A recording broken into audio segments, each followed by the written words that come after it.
Boom. Ladies and gentlemen, we are live. We are Friday night as we got a doubleheader on tap tonight. It's going to be a fun one. We're going to get into Collision. We're going to get into Wrestling Revolver all at the same time. A loaded night. Lots to talk about. Lots to get into. It's going to be a fun one, folks. Get in that chat. Click the buttons. It's going to be a party here at the Wrestling for Life Network. Strap in, strap on, grab your snacks, grab your feel good, and let's go!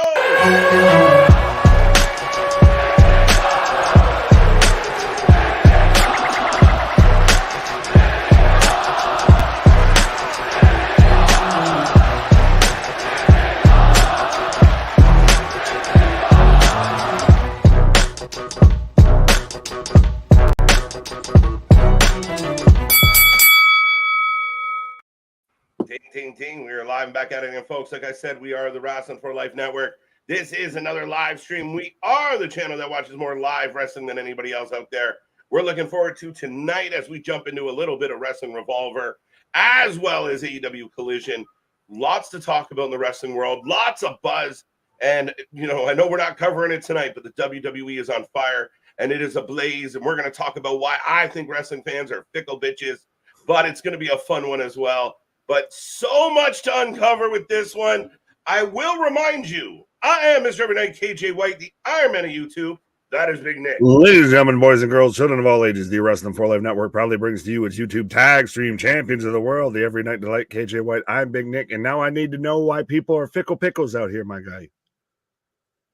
Yeah, well, I mean, again, it's very interesting. But what I find with wrestling fans is when you know it's always good when you start off clapping. We're ready to go. Talking some shit. If you start off clapping, we're ready. No, what I find is when things are good and genuinely good, and I don't expect everybody to like everything, and I expect varying levels of opinion on things, but this just contingent of wrestling fans that are just so fucking petty that, like, are you sure you like wrestling? That is my question for some fans out there. No, it's content farming. It's engagement farming. It's 100% of it. At this point, it's literally, it's the same thing with all the fucking media. It's all the dirt sheets and everything. It's just, how can we get clickbait bullshit out of this? Now there's too many Samoans. There's too many. I haven't heard that argument. I've heard the resounding agreement of that Friday night SmackDown, the Feel Good Friday last night that we had was arguably, if not undeniably, the best WWE programming that we've gotten weekly so far in 2024. Best episode of SmackDown in quite some time here. It's getting all the 5-star ratings, all the 5-star, it won all the awards at the, independent film festivals and everything like that. No, it blows my mind. And again, this idea like Triple H doesn't know how to book and like, are you paying the attention? That's the thing, though, that's the part of this bullshit of wrestling fandom that I hate, to where people will now just say shit just to get engagement, just because they know it's so bullshit that they'll say it just to get traction. We've seen it with journalists that say clickbait titles is shit and everything. I'm not even talking about at that grand level. I mean, just guys with like 7 followers. That's how they get it. That's how they get engagement. That's how they get a name out. That's how Milk Dud 27 ends up featured on fucking Dave Meltzer's article. Right? No, I mean, like, yeah, but it's not even that. It's just like they've decided before anything happened. It's like you're going to a game and you've decided who's going to win. And the other team comes out smoking hot. And regardless of watching the scoreboard's saying 15-0, your fucking team's getting their ass handed to you, but you just can't give the flowers to the side that you didn't pick. And it's a whole lot of boo-hoo. There are a lot of Florida Panthers fans. Yeah. Facts. Right? A lot of bitter, but I just don't understand it sometimes. Now, again, at the end of the day, it is what it is. Everyone's entitled to their wrong opinion, but they really I'm watching this week, and this week cooked. Monday cooked, Tuesday cooked, Friday cooked, and you have nothing, and there is no evidence, there is no energy, there is no anything to counter it with. So you just throw your hands up and go, it sucks, it's not good, there's too many Samoans. the Bloodline 2.0. All the people that hated the fucking OG Bloodline now hate the second generation. Oh, it's not as good as the first one. Shut the fuck up. Did you not see? We know this, though, from experience. That's how you know you're doing well, when you got haters that hate just to hate. 100. But yeah, I feel like with this Saturday night, I know it's a doubleheader we're doing. We've got Wrestling Revolver, Cage of Horrors, and everything. And we've also got AEW COLLISION.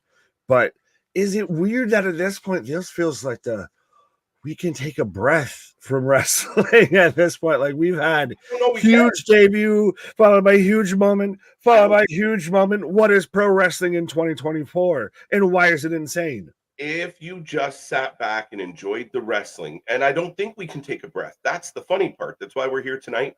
We can't take a breath because there's just so much going on. Right? We're going to get good wrestling in one way or the other. We'll be here for all of Collision. We are going to be here for the Cage of Horrors. Get in that chat. Happy Saturday. Thank you for spending part of your weekend with us. I see the chat filling up already. I love it. But here's the thing. There's more Samoans coming. Roman's got to come back. We still got to figure out what's going on with Wyatt. We got to figure out what's going on with the other shit. Like, it is not stopping anytime soon. We are boiling to SummerSlam and beyond. And that's where people just enjoy the ride. Like, again, I get it. If you're an AEW fan and you're watching your company suck and you don't want to be pouty about it, fine. But let's be real. What we're getting right now is fucking insanely good. We've established already multiple times, I feel like, at this point, that if there is a fandom that hate watches the thing that they're supposed to love, it is wrestling fans. It is a large contingent of hate watching, which is that even more of an indictment with AEW, of yet you still have that low of ratings and people don't even hate watch you. And people are giving up. That's neither here nor there. But yeah, I'm still right now, just it tickles my fancy pause to envision, you've got Roman Reigns, Jimmy Uso, Jey Uso, and God knows who else versus Solo Sikoa, Gorillas of Destiny, and maybe Jacob Fatu, and you can sit there and have that visual pop up, and then you hear generals gathered in their masses. Like, that's just, I don't know, that makes things go hard on the body here a little bit. Well, we've watched everything from even coming out of the Wyatt 6 debut. You watch on Friday where they're teasing it all night. You watch what happened with Punk. You watch what happened. Now, I'm hard pressed to find people that have negative shit as far as his in-ring ability, is what Jacob Fatu brings to the table. But he signed with the WWE, so he's not going to be that good. And Like, the only thing we worried about was his goddamn name, because he's still out the one of like, he's the one out that's out there of like, I can really fight and I'll dog walk your ass. He is literally, Corey Graves said it best, of he's the one everybody else in the family is afraid of. Yeah, he's the guy that when he shows up the party goes quiet. Like, right. Oh, who invited Jacob? Fuck. How did he find out? He's a menace. He's an absolute menace. Now, folks, I will say this. We are about 4 minutes away from the start of both shows. That's right. We got multiple screens, multiple hosts, multiple people in the chat. So let us know what's on your wrestling mind. I see that filling up. We will get you in a moment. But yeah, I mean, Collision tonight's very interesting. Ospreay, Brian Cage being one of the most pushed guys in AEW. Where did this come from? I was about to say, yes, we are the most bi-curious and polyamorous wrestling stream out there. We're covering more shows than God knows who. Right. Yeah, no, why is Cage of Agony like this prominent feature? Is it just because literally, well, I've got him for 7 years, so I got to use him? Yeah, that's highly possible. But I mean, again, I don't quite I don't get it. These random matches. He's Swerve adjacent. Yeah, and I think the idea that you're taking your biggest stars, MJF, Swerve Strickland, Will Ospreay, Jay White to an extent, and you continually put them in meaningless shit a lot, doesn't help the shit. That doesn't help the show. Doesn't help you grow. And we've seen it. Like, we keep talking about Punk and Drew McIntyre is going to probably be the rivalry of 2024. and we are in July before they even begin to really get into that ring. We don't know when they're going to fight. Absolutely. And I will just say this as we're close to both shows starting off here. I know we're getting tippy-toey by the window here for our mid-year, half the year Golden Cage Awards and everything like that. I want to say that Mance Warner's in contention for breakout star of the year and everything like that, because what he's done between Wrestling Revolver, especially with JCW, of going from just kind of a mid-tier guy, even in those kind of promotions, part of Second Gear Crew, to now he's GCW World Champion out here. He's the kind of the face, becoming the face of the independent scene, I feel a little bit. Yeah, I mean, again, I think he was nominated at one point for like an Indie Darling Award when he was just kind of on his come up. I think that he's come a long way. It'll be very interesting to see where his career goes. But he's rose up the ranks and he's earned it. We've been fans of him. We liked the idea of, oh my God, maybe he's going to be involved in AEW, but then he wasn't. So I don't know. I don't know what's next for Mance, but there's people signed to AEW. We can say that about. Facts, right? So, well, Nick, we got about 1 minute. Damn, time flies around here. I'm going to rapid fire through some of these, and then we will keep you posted on. I got 25 seconds to the start of our shows. I have a minute and 3 seconds, so I will refresh. Now, I think I might have to go to Plan B because I think I'm going to be ahead of you on Collision. But that's fine. Then I will focus on Revolver. Despite all my rage, I am still just a rat in a cage. 100%. Let's go. Kevin, how you doing?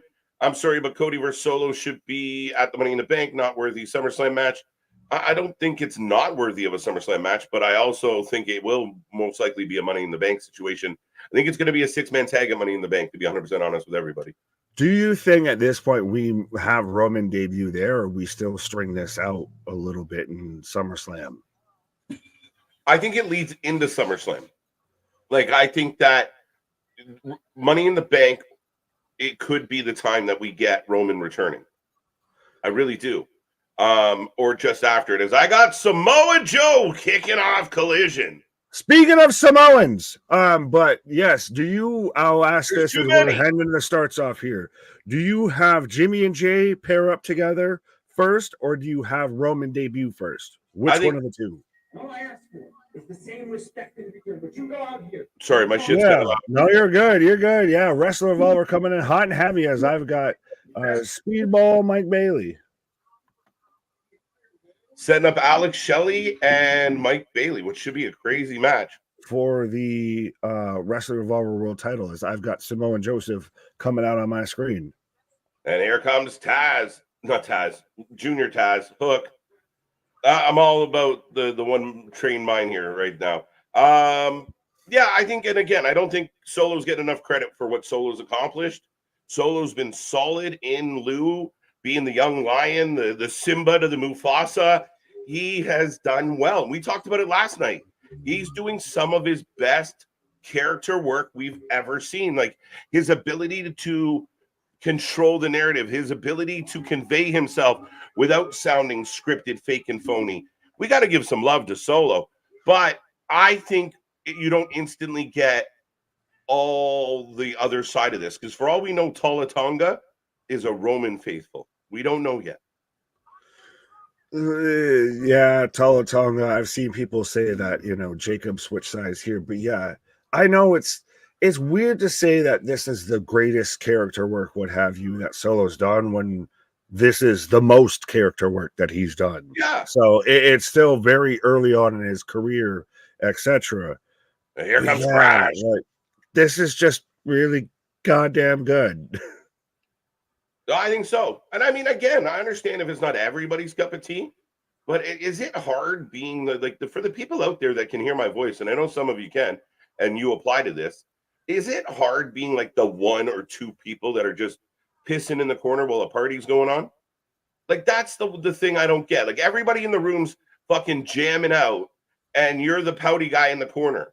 Like, I don't get it. I don't get the fickle, sad, whiny. I'll say that if that alone wasn't your cup of tea, there was enough on SmackDown that should have been your cup of tea. And I know that everybody says, well, variety is the spice of life, and another 3 letters is the one that gives you all the variety. But yeah, I'd rather have good variety than, store brand variety. Yeah, a variety of RC Cola is not the same. Yeah, Dollar General, Cloverleaf, Yeah. fucking great value shit. Don't cut it. One of Nick's favorite, Jake something, coming out with Havoc. Yeah, who's on first? What's on second? And something's on third. Well, we got Crash Jackson taking on Jake something, as I've got the Prime Athletes, and not brought to you by Logan Paul, coming out here to take on Hook, Joe, Samoan Joseph. I keep wanting to go to Joe Hendry. Every time I hear the name Joe, I want to go Joe Hendry. Samoa Joe and Shibata, the cameraman. Yeah.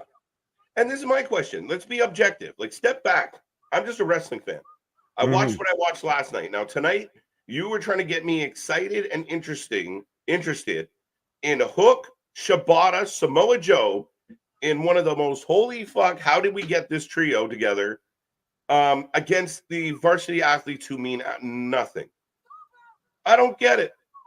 Oh, shit. Right. Shout out to Samoan Joseph, though, too, by the way. I recognize he went full Pedro. It's hot out here and just shaved his head. I was like, what do you mean? Oh, I got you. Yeah, trust me. I'm getting there. Trust me. Probably tomorrow is going to be, it's hot out here. You got to keep it smooth, bro. You got to keep it smooth. It doesn't grow, so it's easy to weed the crops. Crash almost won right out of the gate here. Yeah, still, it's the same audio issues a little bit. The last time we watched Wrestling Revolver, I just turned it down. Their mics are just blown the fuck up. So, ladies and gentlemen, if you are watching Wrestling Revolver and the audio sucks, just mute it. We got us. We got you. We got you covered. Damien, always looking forward to some stuff. Good to see you, Damien. Richard Jr., breaking news. Chad Gable is back. Yes. Chad is back. That tweet of Jason Voorhees rising out of the grave. Coming back from the dead. Shocking. Well, people were joking about, because if you didn't see it, to where CM Punk drove himself home from the hospital, and they're like, "Oh, they're no selling a fucking ambulance angle." Meanwhile, Chad Gable has come back from the dead. Like, man's the Undertaker out here. Yeah. Well, but you know what? I love the fact that they did like those little things, right? Like Punk leaving the medical facility was cute. But yeah, I mean, I don't know. I really hope. A part of me thinks he might show up and kind of be like the therapist was when we found the therapist, of like, everybody was worried about me, like almost that brainwash kind of effect. I don't know though. Like, how they got to explain. You don't know anything, because Christ, there's still fucking Adam Pearce involved in this now. There's still Pat McAfee involved in this. Sorry, I wanted to read what. Yeah. Adam Not 22 saying, my wife has been away for a week. Ooh, she took a sabbatical. Lucky man. Visiting family, and it's just been me and my dog. I'm in a similar situation. It's just a cat. Watching wrestling for a week alone. Today is stacked. UFC earlier. Shout out Robert Whittaker. New Zealanders, Pacific Islanders, Samoans are just built different. They got lead in those hands, man. And titanium in their skulls. Then we got Revolver, Collision, and Wrestling for Life. Shout out, my guy. Let's go. Yeah. So even Collision is bad. We can commiserate together. Listen, and again, I want it to be all good. I literally, we're fans of all of it. Like, we don't turn on Revolver and go, "There's going to be shit tonight." No, we're looking forward to it. But right now, I got Jake something and Crash going. Crash Jackson. Oh, that's got way more of my attention than my other screen. Yeah, I've got Samoa Joe and Hook and Shibata, 3 world-class wrestlers. Well, 2.5. 2.5 men is what this group should be called. 2.5 men on my screen on Collision. 2.5. And I'm way more focused on Jake something and Crash Jackson. Shibata doing a walk-off and Joe giving like Liz. Oh, come on now. I like it. Shibata's grown on me. Because of his good camera work. He's a good cameraman. Maybe Wrestling Revolver could use Shibata. No, Kevin Dunn. Grange, what's up? What's up? What's up, Trey? Polo. We are here, but nothing can top Monday, Friday. Giving KJ giving 10s. It's been a great week. I didn't give Monday a 10, which is heartbreaking now in hindsight. It's so hard to give that 3-hour show a 10. And I probably should have given it a sentimental 10, to be honest. No, because I still think you can make the valid case of, I think everybody out there, just from start to finish, Friday Night SmackDown was nonstop. There was no break. There was no, literally, we take our normal pauses and everything. And we're both, literally, I took a pause. You come back to fucking Drew and Punk going at it. You take a pause. I come back to Andrade picking up the win and qualifying. Yeah. And it's one of those, that whole thing. So there was no break with that. No, so, true. I think that's why, to me, Friday edges out Monday. If Monday was really good at the end, granted, we also did get Seth, etc. But you've got 3 hours, so you have more opportunity to have a lull. Yeah, there's definitely a little lull, a couple lulls in there. But I mean, dude, SmackDown from start to finish. And again, I just try and put myself in someone's shoes. Like, you sat down in front of the TV, put SmackDown on, it's cooking the whole night, and you're just, I don't like it. I don't like it. This is not good. This is not good. Where's Moxley? Well, I don't get this. Like, I don't get it. Big Nick, I don't have that type of energy to watch 2 hours of something that I don't like. I can't make it past 10 seconds into something I don't like. Did you get some Chelsea love? Yes. You got some Chelsea love. I like it. So we'll shout out Mance, friend of the channel, shout out, retweeted the stream shout out and everything like that. And then Chelsea shout out retweeted our reaction to Chelsea winning the. Yeah, absolutely. I sent it to you. Is that what that was? Chelsea retweeted the I had a busy day, our reaction to her winning for qualifying for Money in the Bank. Shut the fuck up. Yeah, your fellow, Canadian. She's not a Torontonian. Vancouver versus Toronto. I love Vancouver. Don't get me wrong. And you gave it that old hot tui expressway. Chelsea Green may be one of the channel's favorites, so that's why I'm kind of like, wait a minute, what? Yeah, no, 100%. Shout out. We've said this before. Often imitated, never replicated, never duplicated. Up to something season never sleeps. We're the only wrestling channel out there that even the wrestlers watch. Facts. And we've proven that on multiple occasions. Facts. I didn't even realize that's what you sent me. I'm like, why did he send me the post that we put out? Oh, I hadn't seen this yet. Yeah, my guy. Welcome to 2020. Welcome to the Wrestling for Life. Man, I had shit to do. It's a Saturday. I'm on the vitamins. I'm on the drink. Life is fucking hectic. This is the day you don't have shit to do. I wish. I wish. I wish. Pause. I'm gonna rest on the 7th day if I'm lucky. By the way, you're taking this shit to the Biblics. Shibata, Hook, and Joe just won, and so did Jake something, I think. As we're about to get Marina Shafir versus Madman Fulton. Yeah. Former Sanity member and everything. But so, yeah, Marina Shafir. Is it so crazy that every other promotion, except for the promotion she's signed with, knows how to book and use and utilize Marina Shafir? Well, I think it goes back to something that you and I have talked about quite a bit as of late, where you see talent like Shafir and Perazo and Thunder Rosa and Taya Valkyrie, and you think, man, Tony does have a lot of talent under his belt, but we don't use any of them. None of them. He's out there making statements of, I'd really like to use Ricky Starks. I just don't know what's going on. Motherfucker, he's signed to your roster. It's like tonight we're going to see Danhausen versus Paul Hausen, Walter, blah, blah, blah, blah, blah, other German-sounding name, Academy Award winner, Emmy Award winner, all of that, taking on Danhausen. When's the last time you saw Danhausen on AEW television? Not at all. No, that I don't really complain about so much, but holy shit. I don't know what Danhausen can do. very minimal runs, accident prone, injury prone. Like, I mean, even in Ring of Honor, he was kind of fun, but he broke his leg. Bro, but you're telling me that right Yeah. now with the comedy shtick that you have in AEW, there's Facts. no room for Danhausen. There's room for TV time, but no Danhausen. Right. You're not wrong. As I'm gonna turn off Collision for the next 5 minutes, as here comes the learning tree, as Big Bill and Chris Jericho are gonna take on Private Party, maybe. Thanks, guys. That's here we are. And even Big Bill's doing it now, pointing at people and thumbing them up. And Bounty Hunter's just like walking behind them, like, the fuck am I doing here? Well, that's the thing, is I was okay with Chris Jericho.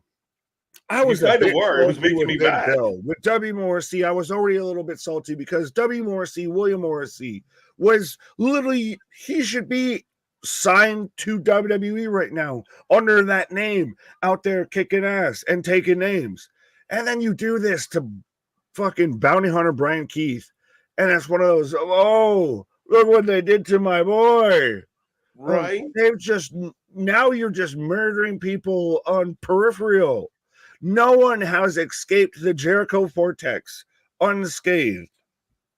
Nobody has survived it better. It's like Twister. Nothing on the land is in better shape than when it started. That's just the way Jericho is. That's how the vortex, it leaves everything in a fucking mess. He is not improving anybody. He is not helping anybody. And this is his way to try and, man, we got 9 more years or 8 more years of Jericho finding bullshit reasons to keep himself relevant. It's a bunch of blowing hot air that just fucks everything up and is just really painful to watch. 100%. You said it was twisted. I was trying to find the non-sexual way to make it relevant. So, yeah. It's tough. Rex, well, yeah, as we've got Private Party. So, Big Bill's the only one that's even halfway close to pulling something out of this. And I think that's more of a testament to him. Holy shit. Think about it. Chris Jericho is the fucking legend here. All right, if you were just tuning in, folks, we got Marina Shafir. Oh. Wow. All right, so we are watching Cage of Horrors, Wrestling Revolver presents, as Madman Fulton and Marina Shafir he is bopping her off the cage. On Collision right now, we are getting a learning tree versus the Private Party. This is about my least desirable thing of the week. I have no interest in this match at all. We have a learning tree versus a hanging tree. That's what that seemed to fucking be here. Just, yeah, I'm again, God bless Wrestling Revolver to be the fucking palate cleanser to Chris Jericho. Oh, Kayla Braxton. Yeah, a lot of people were talking about this. I felt like we kind of knew it was coming. I don't know why I wasn't. I didn't think that. I don't know why I was so surprised. I felt like she had talked about this in something. Anyway, yeah, no, we love Kayla, especially like Kayla and Paul and such. Yeah, right. You know, she's moving on. And again, at some point, some people want to expand their horizons. So good for her. I wish her all the best. Absolutely. Sucks that she's leaving and everything like that, because she was super talented, especially within that WWE realm. And then she's still got enough talent to go elsewhere. And this is how you get somebody like, if there was no Lillian Garcia passing the torch, there's no Samantha Irvine. Yeah, no, you're not wrong. Keyshawn, you're going to have to clarify this. I had not heard this excuse. Do you know this? Oh, name the whole TV guide. Well, we've heard the fucking Juneteenth. We've heard Kendrick wop was a fucking excuse out here of we said this in a group chat at least I said it of you can't be making any more fucking excuses now. And you're like, watch, give it literally within a half hour he said it. They had an excuse. It's like, stop. Like, the first thing about fixing a problem is admitting you have one. You clearly fucking do. Well, not to make them anymore. And yeah, I mean, again, you said, and I laughed, and you had a valid question of like, how deep into the barrel have they gone to find excuses? But I said they'd blame the fucking weather, they'd blame, it was windy, like there'd be something. What is the TV guide excuse, guys? If anyone out there, Keyshawn or anyone else, what did the TV guide do? And do they still have TV guides? Or do they mean Facts. like the built-in guide? Who even knows that there was actually at one time a print version of the TV guide, and it used to be a thing to have your face on the cover of TV guide. You knew somebody, and then, let alone there used to be the TV guide channel. Right. Too many Samoans. Everybody wants to be tribal chief. Isn't that called, Game of Thrones? Like, is that not what we're playing here? Like, is that not what we're doing? They're Samoan. Never in my life did I think we'd get to the point where people were like, damn, those Samoans. It's the problem of that cup runs over. Of rather than be mad about or excited that you literally have a wealth of riches, you're mad that your cup spilled. Big kick out by Marina as Fulton drills a power bomb, and this unfucking digestible match on the other side still going. Unpalatable, undigestible. Well, they say don't eat bark. And Geekbox, what up, my guy? I love that TK has now made Meltzer look like the idiot. They're both idiots, though. He is by coming out and stating he's never spoken to Shane McMahon and doesn't know what they're on about. Fair enough. Funny? Sorry, Nick, to interrupt you on this one. No, you're good. You know what makes me chuckle?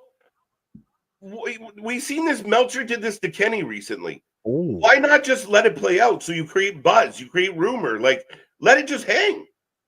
Like, let it be out there. Like we've seen with the WWE about people signing and leaving. They don't Triple H doesn't jump on Twitter.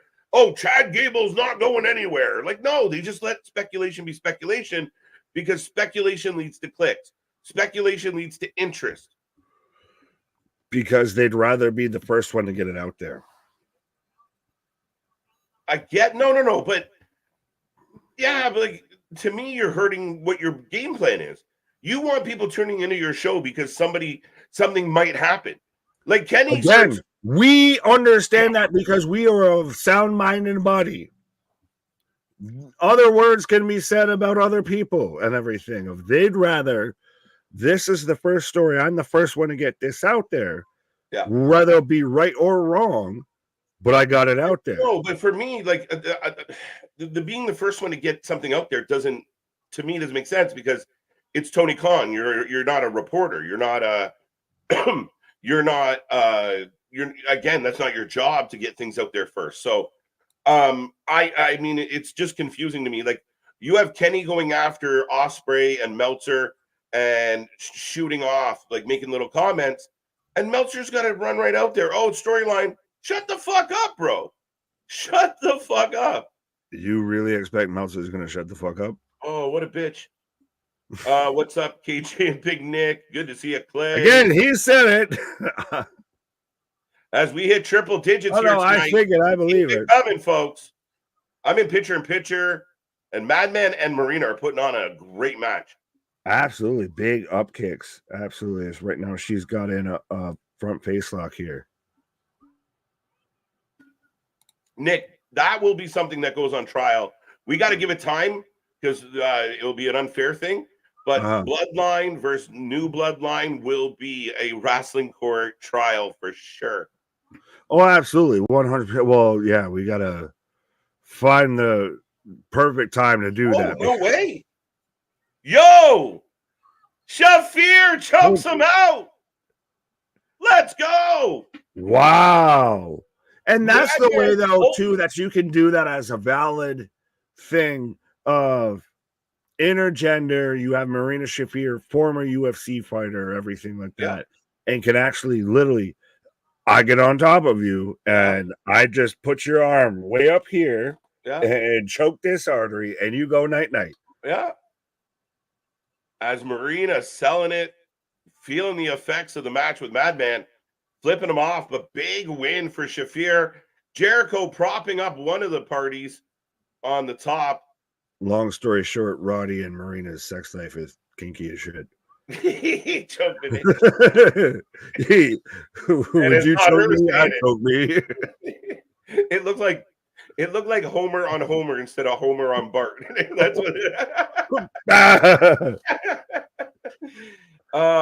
right. What else are we talking about? Hello, Alexis, Trey, Juan, Byron, MDB's back with us. We'll click on some of the Jose's in the house. Remember, you want to say hi to Danny that's on the screen? Hi, Danny D. What's up? Yeah. Folks, do not forget, we have the super chats. If you want to stand out, if you want to guarantee we click on you, hit that. Nick and I get rambling and forget about the chat sometimes, but I think somebody has wished Sonic the Hedgehog a happy birthday. Gotta go fast. Trey, Juan, MDB, Boston's back with us. Juan Collins, Unbroken, good to see ya. Pastor Ishmael Booth, how you doing? JV's back at it. We've got a pastor and we've had Jesus up in here. We are the most biblical wrestling channel out there. If you are new here, we are the Wrestling Utopia. We are the channel that just covers more live wrestling than anybody else out there. We are literally watching AEW Collision right now. Private Party just got a 2 count. And up next on Wrestling Revolver, 2 shows at one time, guys. Right. Rich Swann on the way out. Facts. MDB reminding everybody, click that likes. We almost had 200 likes last night. Woo-wee. Ooh-wee. Umaga-san, yeah, I see Zilla already teasing.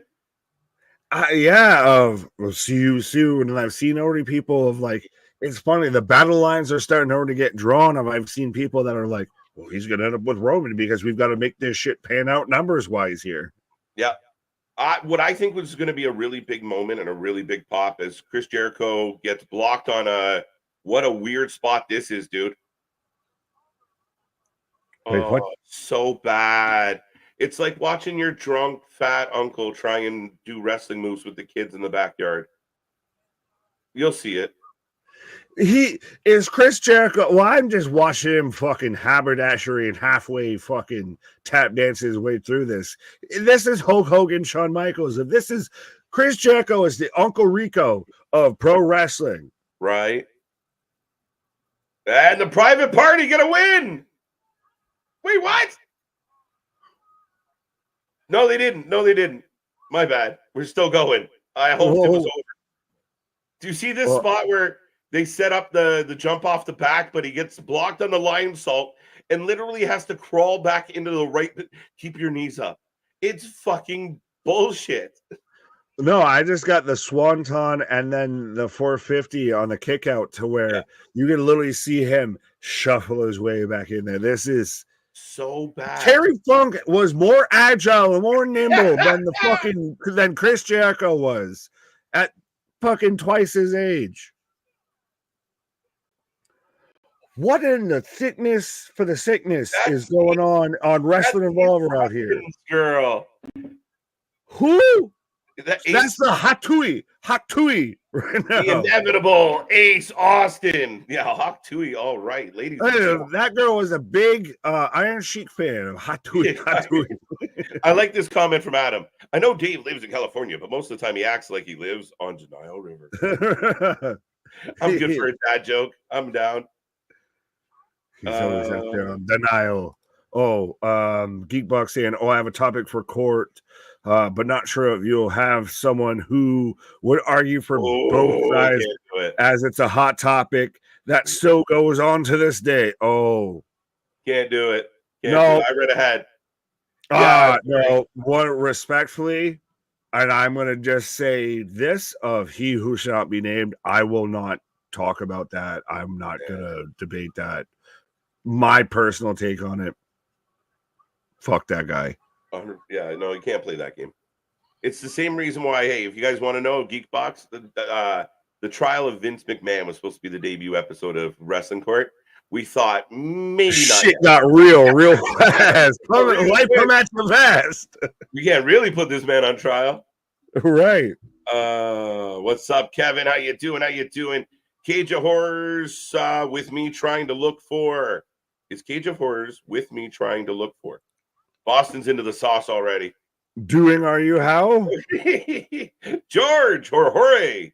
I'm not sure. I like this. You get a start. Go ahead, read it.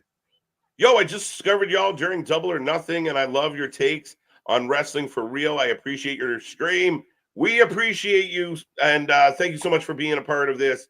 And again, we just hit 5K. It's a milestone we never thought we never planned on it. We just are happy that we did it. So we appreciate everybody. It's a Saturday night. We got over 100 people. There you go. Over 100 people right on cue. Hanging out with us. We're watching 2 wrestling shows. And we appreciate anybody that even spends a minute with us. I remember the days of 9-3 in the chat. I don't know. I was normally part of the 9 at that point, so I was like number 8 out of 9. So right now I'm on the other side of this, and now I want 120, 130, 140. How you doing? Keep it moving. But we get a tag to Jericho. This match will not fucking end. This is the song that ever. This match will not end. That's Chris Jericho. This is the push that never. He slipped. And again, he gets knocked off, but he, like you said, Terry Funk might be more agile. Terry Funk was out there running around all wimbly-nimbly as Chainsaw Charlie at the same time and the same age that Chris Jericho's out here we're going to slow it down, slow way down. Yeah, if you're Jericho's age and you do this really well, like, oh, look, they botched the finish. Is Chris Jericho and they still got it too. I thought it was the finish. They botched, but it wasn't. Is Chris Jericho the Orange Man of wrestling? If you get what I'm saying, is he the Orange Man of wrestling? Mm-hmm. Yeah. No, listen, I bag on Jericho a lot, but he's killing me. You have so much talent on your roster, and I'm watching this guy fumble through shit. It is bad, man. Look at the match we're watching on Wrestling Revolver next to this paint by numbers fucking, I don't know which end of the playpen smells the worst fucking finger paint bullshit that is happening right now in this ring. Literally, this is Chris Jericho on AEW right now is trying to fit a fucking square peg into a round hole. It just ain't gonna work. And out there, Tony Khan's just finger painting that thing, and it's gonna, he can magically fucking work this shit together here. It is just awful. And Jericho, it's so you can literally watch it. It's paint by numbers of it. He's Bob Ross out here, and not in the good way of. So we're gonna just paint some sloppy ass fucking chops over here, and we're gonna miss a fucking drop kick over there. It's so fucking slow. The Titanic, the fucking icebergs out in the Arctic move faster than Chris Jericho in an AEW ring. And they botched the ending, but just Chris Jericho gets the pin, and now they are they're beating up Private Party still. So we're gonna get a run in. Oh, here comes Joe. Man, it makes me so sad. Joe, Shibata, and Hook versus the Learning Tree. It's so sad. This is the only time I've wanted I Am Groot to show up and fuck up a fucking tree match. Ringsider Anthony filling us in on GM Miller. Thank you. That name has definitely escaped me. But I know it's Ace Austin's girl, and yeah. Welcome to the party. Jake Kreese and Austin for the win. Jericho's turning into Mickey Rourke. Mickey Rourke might be better and didn't look as bad. Ricky the Ram. Ricky the Ram. So Jericho runs away. Samoa Joe, Shibata, and Hook beat up the 2 branches of the Learning Tree. Brian Keith is out here playing fucking Job Squad to Learning Tree Chris Jericho. I literally can't get it right because my brain fucking shutting down of this is the bullshit that they're blaming and they're mad that they don't have the ratings for. Right. Motherfucker, give me something to watch.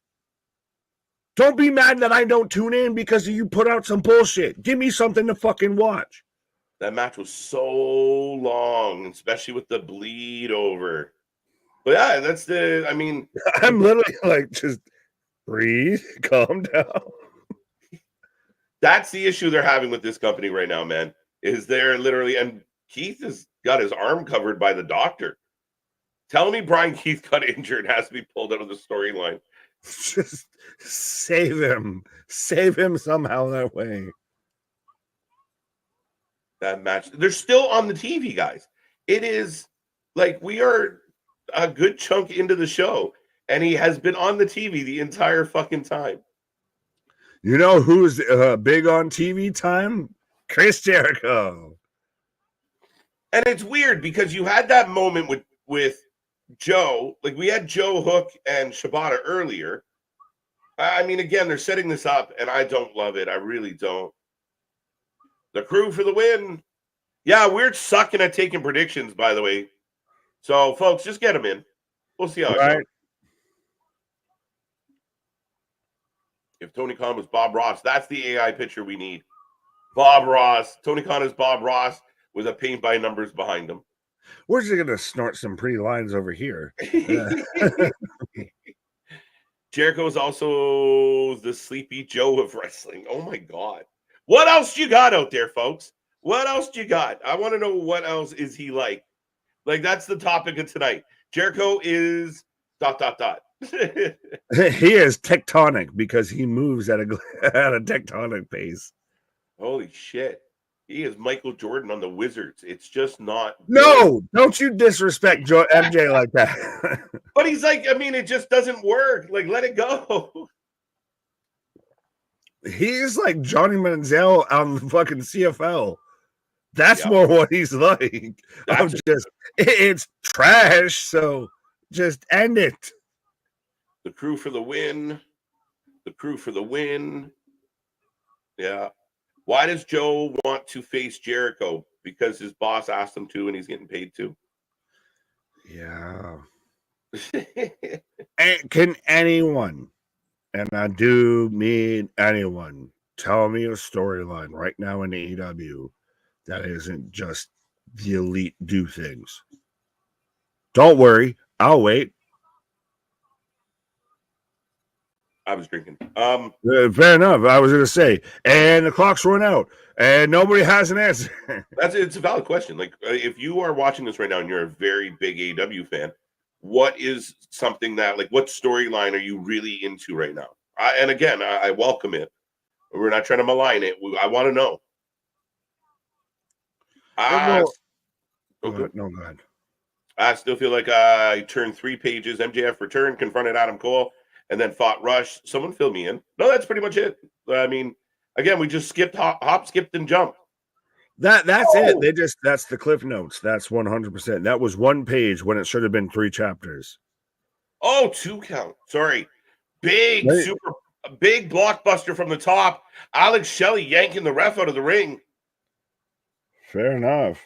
By the way, shout out to MCMG, as we haven't figured that out yet. Yeah, well, that still looms in the wind. The learning tree got pruned. Fair enough. No, you need to just go George Washington and chop that motherfucker down. Pretend it's a cherry tree. Chop that shit down. Right. Here comes Okada. KJ, I'm not sure how to say this, but is being hurt more in a group? Who is being hurt more in a group? Anna Jay or Brian Keith? Brian Keith. Ooh, yeah, Brian Keith, because I think Brian Keith has a higher ceiling at this moment. And Brian Keith was, sorry. Go ahead. Brian Keith was way more at a different point and way more over as a singles competitor than Anna Jay probably ever has been. Oh, I disagree with you 100%. That's not even close to accurate. Really? Brian Keith in AEW is not over at all. We barely saw him. Nobody cared. Anna Jay's super over with AEW fan base. Like, that's not. Anna Jay, future women's world champion? Yes. People wanted it to happen already. I'm telling you, she is super over. And I think that woman has so much talent. She's in the wrong company. No, I would say that the adverse of that, of Brian Keith's in the wrong company. Oh, you're maybe not wrong. But maybe they both are, but I think Brian Keith, that might just be on what we know of them, what I expected, what I was a fan of him going in. 100%. Like, so that's what I expected the world out of him. Mm-hmm. that's where I agree with you. His ceiling was much higher, so it's definitely hurting him more. Because if you brought him in like the badass that we knew him as, his ceiling's way higher than Anna Jay's overall, and he could have really done something, but he floundered. He did a bunch of jobs, and then they threw him into a fucking nothing group. He's Made now him a just bad a bad apple. Did Ace Austin just get the pin? Ace Austin got the pin, I think. Gia Miller coming to his aid. Jericho moves slow. That's an understatement. Ultimo Guerrero. Taking on our buddy. I completely blanked, even though I just saw him. Taking on Okada there. Okada, that's right. I'm so sorry, bitch. Anything representing Attitude Era versus Nick representing Ruthless Era. Definitely a possibility. We've definitely played that idea. I'm not sure why Nick has to defend Ruthless Era. But they're literally just, you got to defend the shit side. MJF on the. Oh, wait, we got an aftermath. Wait, we're Pillmanizing arms and elbows. Alex Shelley taking out Gia Miller. Now she's only a lefty when it comes to jobs. Oktui. Not Oktui. She's becoming fully versed in that Oktui. Learning Tree versus Joe Hook and Forbidden Door. Did they add that? Has that officially been added? Because these are the type of matches that are fucking killing your pay-per-view. What? I missed the start of the beginning and end. Learning Tree versus Joe Shibata and Hook at Forbidden Door. I believe. What is the forbidden part of that door? I don't want to see it. It's forbidden. We don't watch this. We don't speak about this bullshit. This is that old. Now, this is going back for the folks, but this is the old, gross forbidden door at the back of the movie store that only certain people are allowed to go in. Stop. That's what it was. That's what this door is with these fucks. Jericho like Hogan trying to make his daughter a pop star. Except he's trying to make himself a pop star. I'll become a man. As folks, we got Ultimo Dragon Okada kicking it off. Ultimo Guerrero, goddamn it! Guerrero. My bad. I mixed up my Ultimos. Right. Bob Ross, Tony. I'm your real father.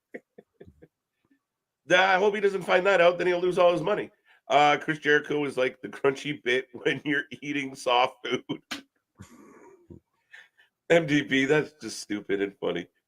But it fits perfectly. It's just, you ain't supposed to be there, but somehow you are. What the fuck? Jericho is the contestant that should get told, you are the weakest link. Goodbye. I love this. Keep this coming, guys. This is awesome. I'm pretty sure he was on when they did the weakest link. Yeah. Austin still has the best weakest link clip ever. I don't know, but I was pretty impressed by, I know Glenn Jacobs, everyone hates him now, but Kane out there, I was like, holy shit. The guy that can't talk is a fucking genius. Right? Here comes Lince Dorado on Wrestling Revolver with Samurai del Sol. Lucha.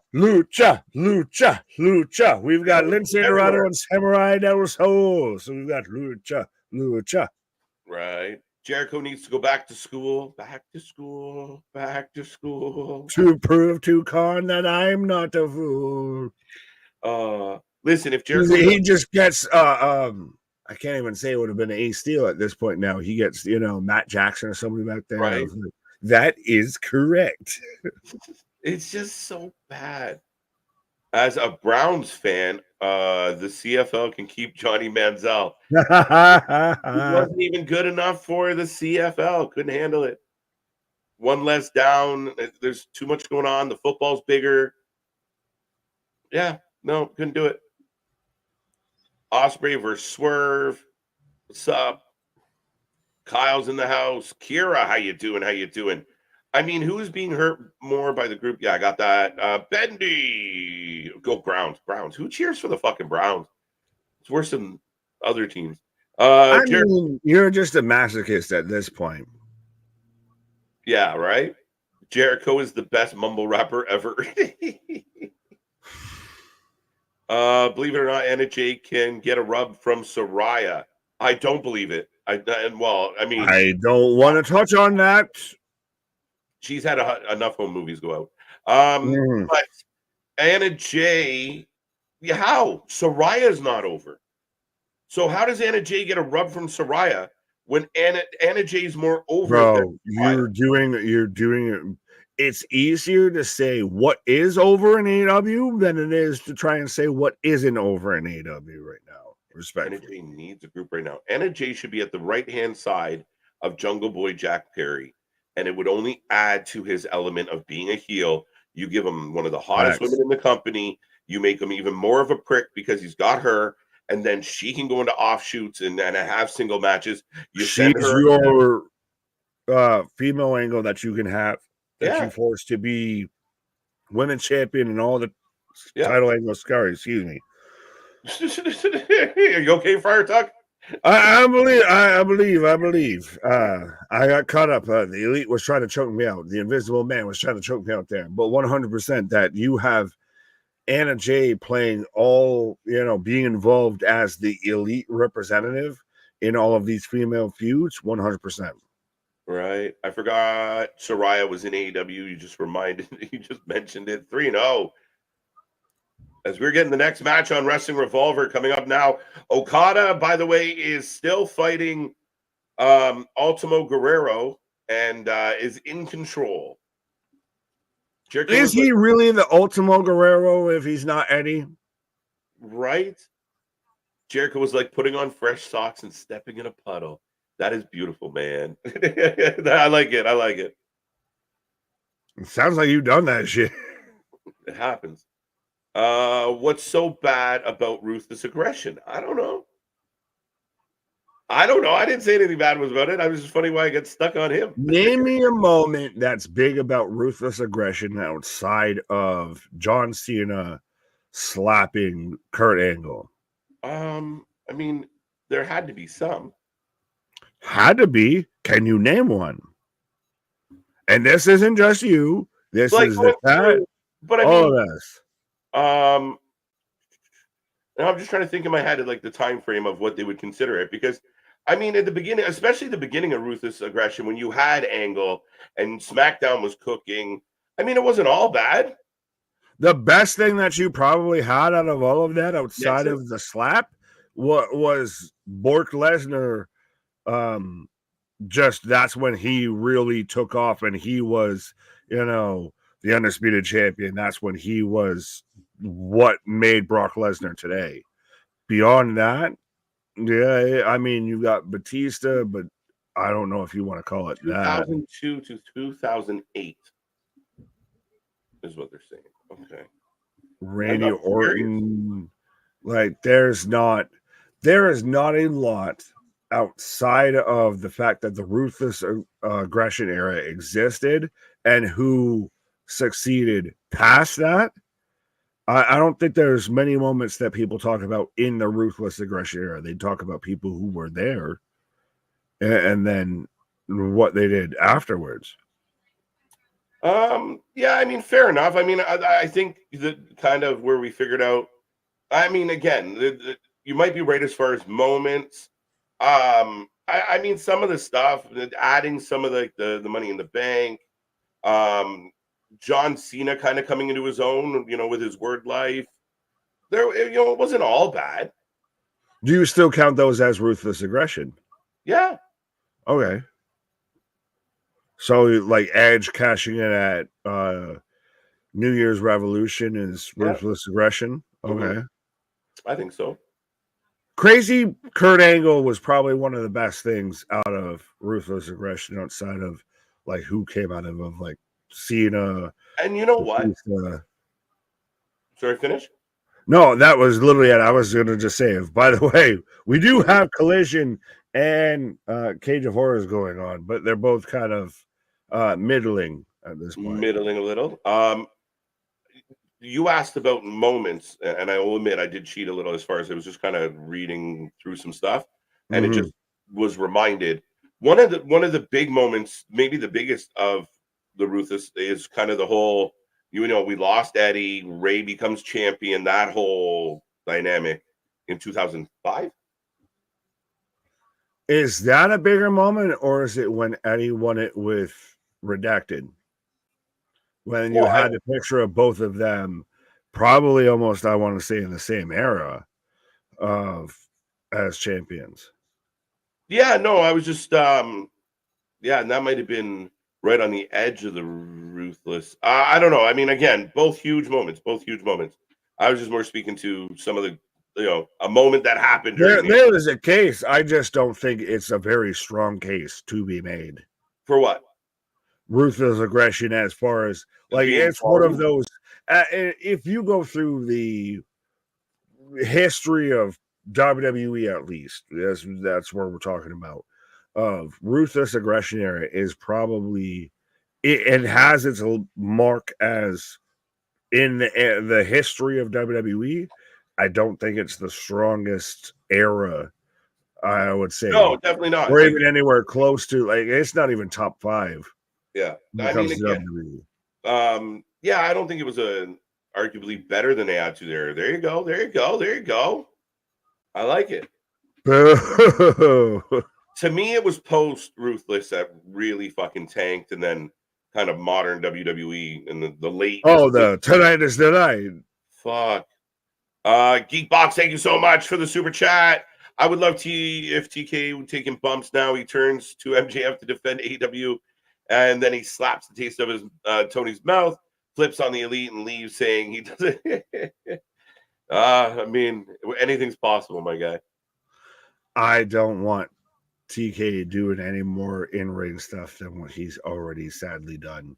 And it's still very weird to me that MJF has had no real interaction with the Elite, yet somehow the Elite's going at him of, you get the chemist, the alchemist, from CMLL, of you get this fantasy booking that no one, and I do mean no one, asked for. Sorry, the Luchas almost killed themselves. In stereo, up over the top. Not a lot of room to make that landing, but they pulled it off. Right. Jericho is like herpes. He just won't go away. That might be my favorite one of the night, Michael. He's like glitter. He's the glitter of pro wrestling. Just when you think you got it off, it won't fucking go away. Fuck. I'll say that we can't get fucking demonetized for. Right? Looks like I fucked a pixie. Y'all got bigger bell, bitch. Right? There you go. That's funny. Y'all got bigger footballs in Canada, apparently. I think they're the measurement's bigger. I could be wrong. I could have made that up. Well, I mean, if we're in New England, by me and everything, we deflate them a little bit smaller, so that's just natural. That's actually fact. Well, what matches on Wrestling Revolver? I need to make a prediction. Right now, we have Lindsay Dorado and Fernando Soul, aka Lucha House Party, taking on Christ Almighty, if I'm going to remember this one without looking down. Yeah. Taking on Bang and Matthews. And folks, that's what they have written out, not what I decided to say. Jarrett Blow, Randy Orton, Shawn Michaels in Elimination Chamber. Facts, MDB. Rated RKO. I don't know how, I don't know where or why, but I need some amalgamation of the learning tree with Chris Jericho and Haktui. I need that to happen. If we're going to call him Jarrett Blow, I need a Haktui. Well, I sent you that sad penis one, which made me laugh. That sounds terrible out loud. Shit. He said it. I'm dying. But I have Top Flight in the back talking to Leo. So Leo Rush is becoming a fixture on Collision. What is it with Top Flight that they all look the same yet different at the same time? I feel like we're watching fucking like this is an AI tag team. I feel like this is making of the band or whatever Diddy show was called. Like, Dylon. Yes. Leo Lachey out here walking an old fucking cheesecake. Gene Snitsky punted a baby during the Ruthless Aggression era. It's not my fault. Right? RV Bro, literally 99.9% of this fucking backstage interaction right now on Collision literally looks like it's AI generated. Right. Boston, Shawn Michaels, Undertaker. And the fans have spoken. We might have to take this to court, folks. The defense of the Attitude Era was great. Oh, well. You had the good HBK Shawn Michaels matches, not in the Attitude Era. You had them technically in the Ruthless Aggression later eras. That's when you got all the series between Taker and Triple H, and then Taker and HBK, which is some of my favorite wrestling shit ever. Right, so, but that's not Attitude Era. No, but that's what you were arguing, that Ruthless Aggression didn't have any good moments. Shit. And now we've come up with several. Rick Anthony, I hope you don't live. I hope you're not listening. If we're going to court, would Ruthless Aggression era be held to only WWE? Yeah. I'm not sure what you mean. What matches on Wrestling Where was there a Ruthless Aggression in what? WCW? It was gone, wasn't it? Pretty much. No, that was the nail. That was what turned the tide. Right now in Wrestling Revolver, we got Lucha House Party and Bangin' Matt. That's two people, not one. Right. Jericho from Just Joe 47. Jericho, I gave you splinters. Thanks, guy. Shawn Michaels, Kurt Angle. Oof.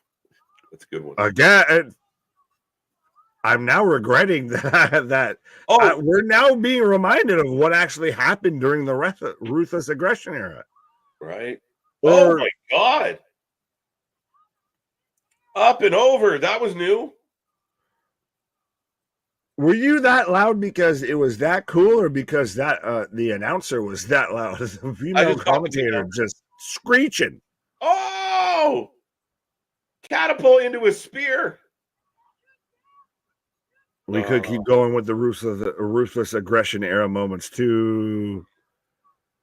But ladies and gentlemen, if you were just tuning in, we are on commercial break. AEW Collision is rolling on.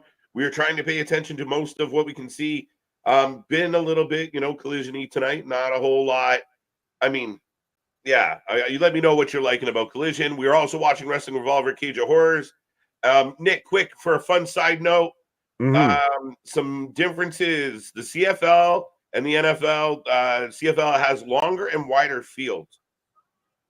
CFL allows 12 players instead of 11. The CFL has 3 downs per possession. There are only 2 timeouts in the CFL, and you can score 1 point in the CFL. In the NFL, the lowest amount of point you can get for a safety. The CFL goalposts have different locations. Wait, what? Where? So we're talking about, they're normally at the front of the end zone, because that's when you get somebody that'll just get in there clang. But that's where I was waiting to. I was waiting to get down to the goalposts and, how wide the uprights are and everything like that, because that's been the one fault of my team, of the Buffalo Bills. Buffalo should join the CFL. Bro, we would dominate you, motherfuckers. We would be LeBron, Michael Jordan showing up. No fair catch on punts in the CFL either. So you taking a hit. You got no choice. So, that was our fun Canada versus USA moment of the week. Well, we've already got our Canada versus USA coming up on Monday with Edmonton taking on Florida, which I think at this point, if you aren't an Edmonton Oilers fan, I think you kind of hate fun. You kind of are you don't like happy things. Yeah, unless you're like a Florida fan. Unless you live in Florida. Yeah, but man, at this point, I said it going into last night's game of I don't know who that is with the Bears. PC Principle. Someone's gonna remind me, and I'm gonna go, holy shit! Yeah, it's him. It looks Iron like Savages and Jack Jameson. So that's what it is. That is Jack Jameson and the Iron Savages. But he's coming out here, like I said, he's like PC Principle with no t-shirt on. He looks like if you put Roddy Strong on the AJ Styles fucking training regimen. Simon Dean and AJ Styles did a fusion. Why were they motorboating? And why do they keep opening this man's top and showing us his titties? Bro, they're just meaty, weirdy motherfuckers. Football has a magnet in it. It's made of ice, you fucking asshole. It smells like maple syrup in Canada. It sticks. It's a literal beaver tail is what you guys use to make the leather, the rawhide there for the football. Now I want a beaver tail, you ass. The Luchas won, by the way. Sorry. No, now you need to explain of what a beaver tail is to non-Canadians, non-initiateds that are just like KJ's out here eating beaver tails, being perverted.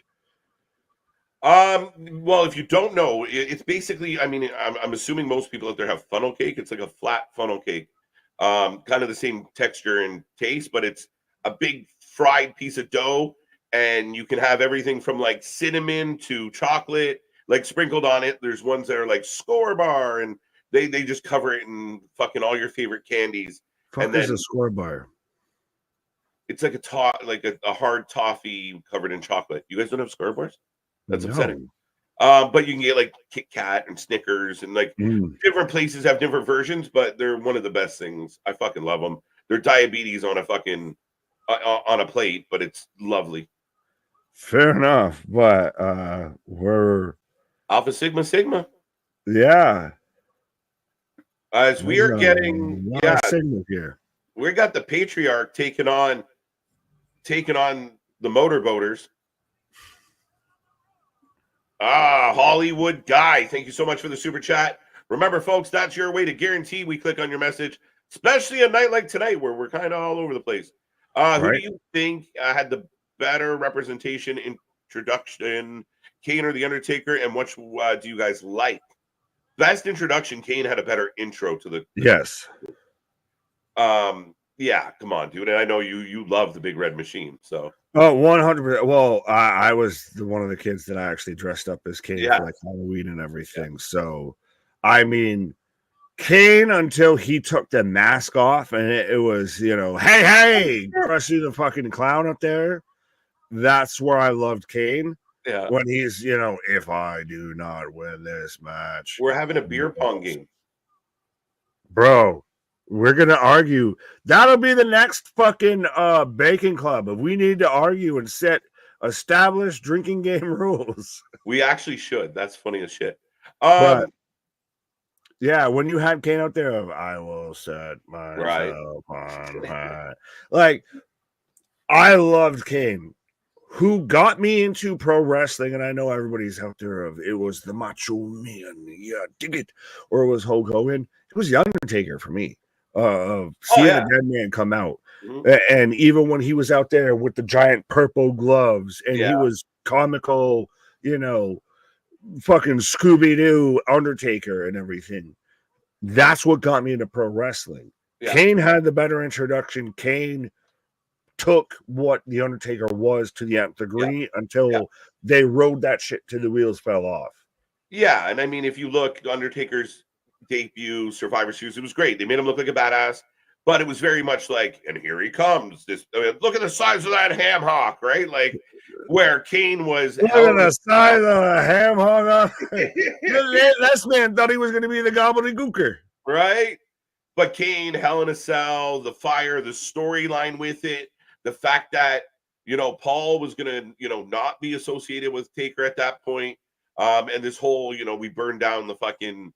The funeral home and him just ripping the door off. It was nothing at that time. That was like a Wyatt Six moment of like, what the fuck?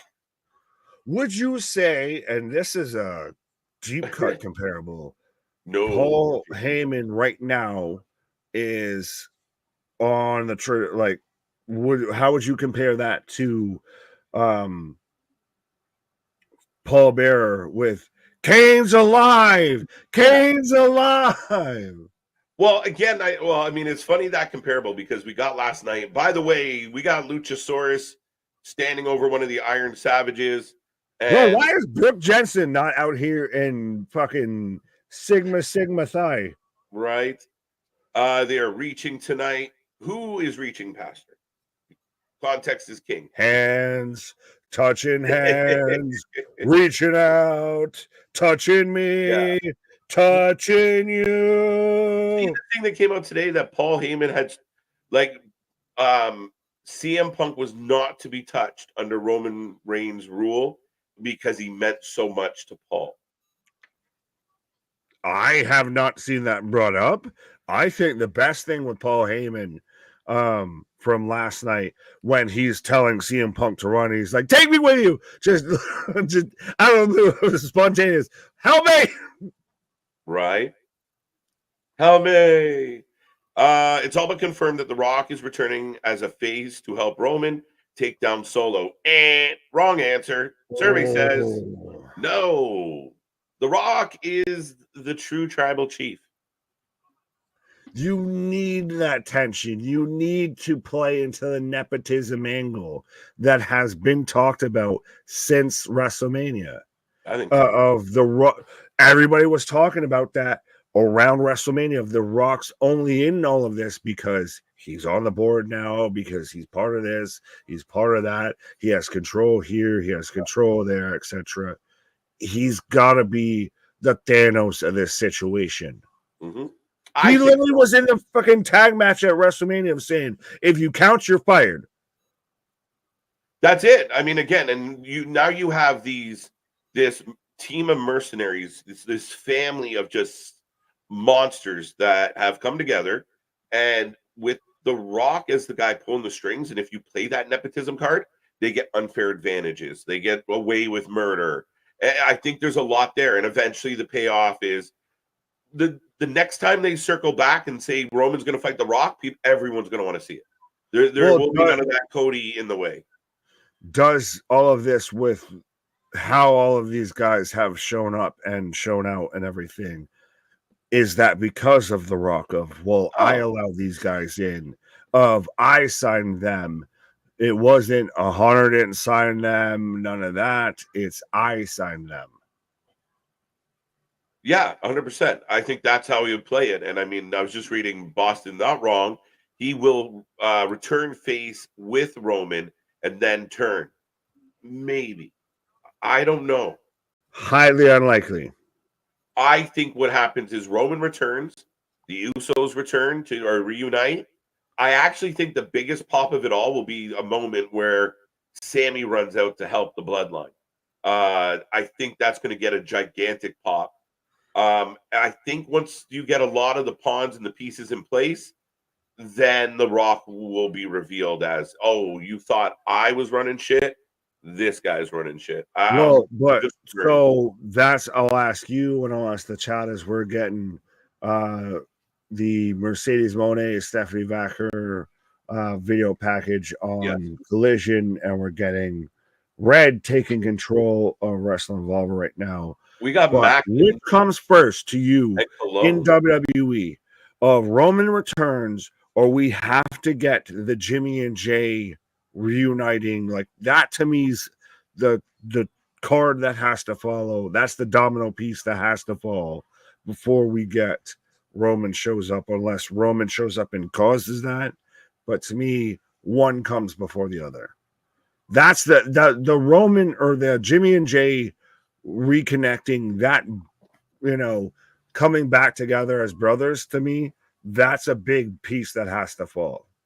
Yeah, and again, we got different shows involved and stuff, but I'm wondering how it's all going to play out. I don't know all the answers yet. And like I said, that might be the way it is I could see we get the music, everybody cheers, and like, oh, The Rock is here to save the day, and then he doesn't. But I don't know how long they'll play him up as the friendly guy. Right. As I got Tony Storm and Mariah May dancing. We're playing fucking taking the baseball bat and spinning in a circle here.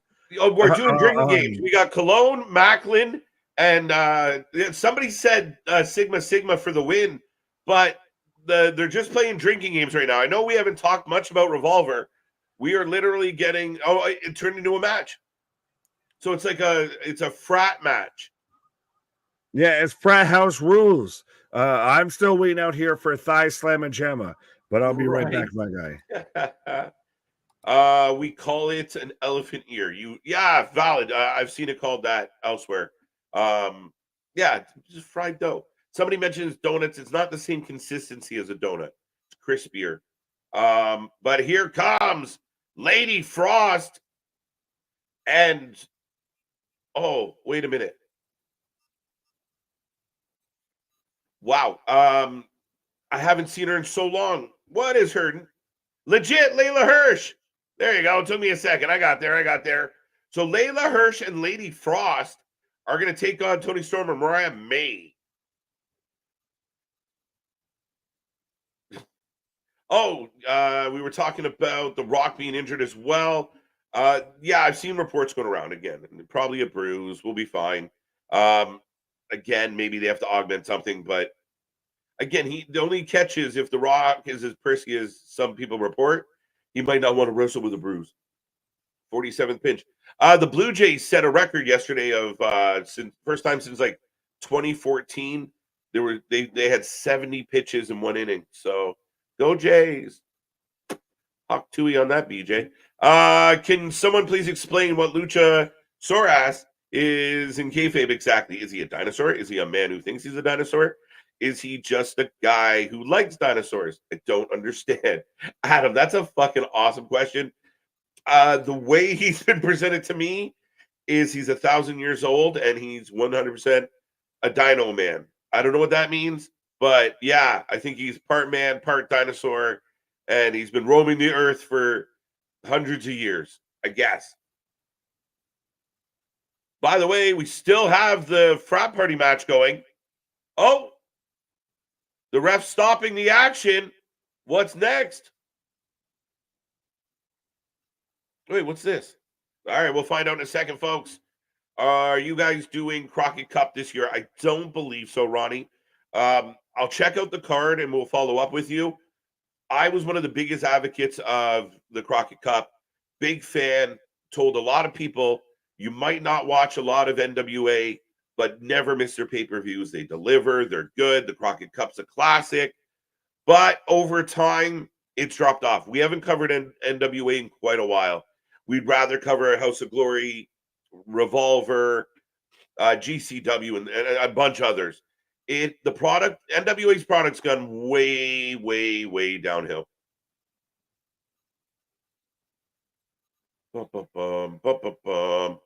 Layla would crush your wall. No doubt, Tony. I wouldn't even debate that. She looks like a little cracker. Frat match. Yeah, I guess so. They had a near fall. The ref stops the match. We've had beer pong, or we're going to have beer pong. They had a beer funnel. They did the whole baseball bat to the forehead, spin around, get dizzy, then wrestle. And now we're taking shots. I could see Sammy becoming a Bloodline member again for Roman. Yeah, I could see that as kind of that moment, right? Like they need one more person. Who's it going to be? And it ends up being Sammy. Like, again, I think it would get a huge pop. I forgot about her. Did you not forget about her, Trey? I could not pull her name. Layla Hirsch needs knee pads. It's true. Rock comes back and pisses in a Voss bottle. Do you hear these insane stories about The Rock? And I don't know what to believe. You never know what to believe anymore. But the man's just be peeing in a bottle. Tony May for the win. Yeah.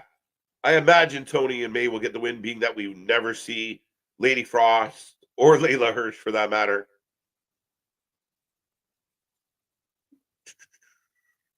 Foxy was saved by Roxy.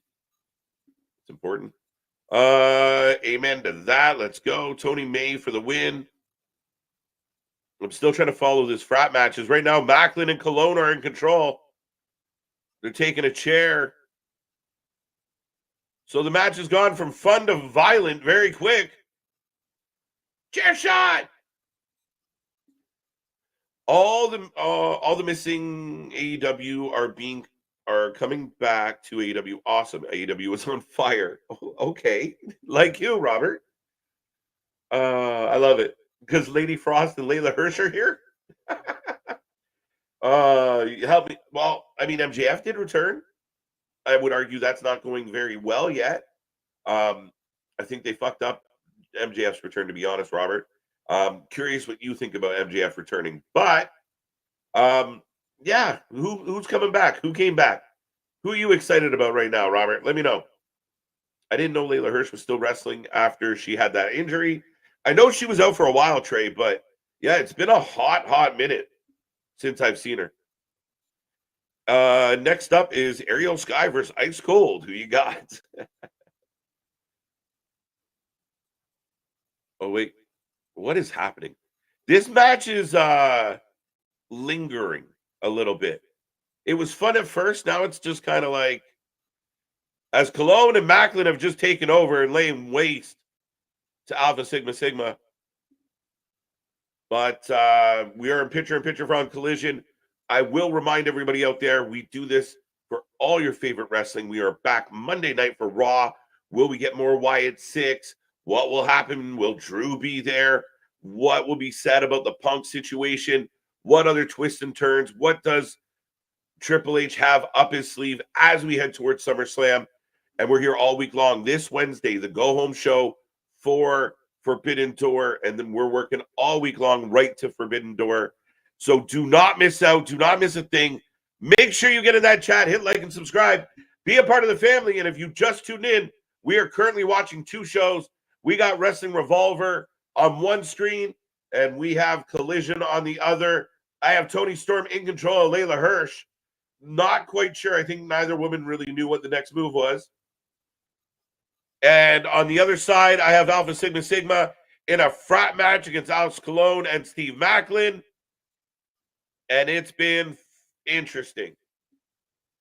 Tony May for the win. With Jacob Fatu now in the Bloodline member under Solo. When do we leave Tala? Where do we leave Tonga, Lance, and Zilla if they join?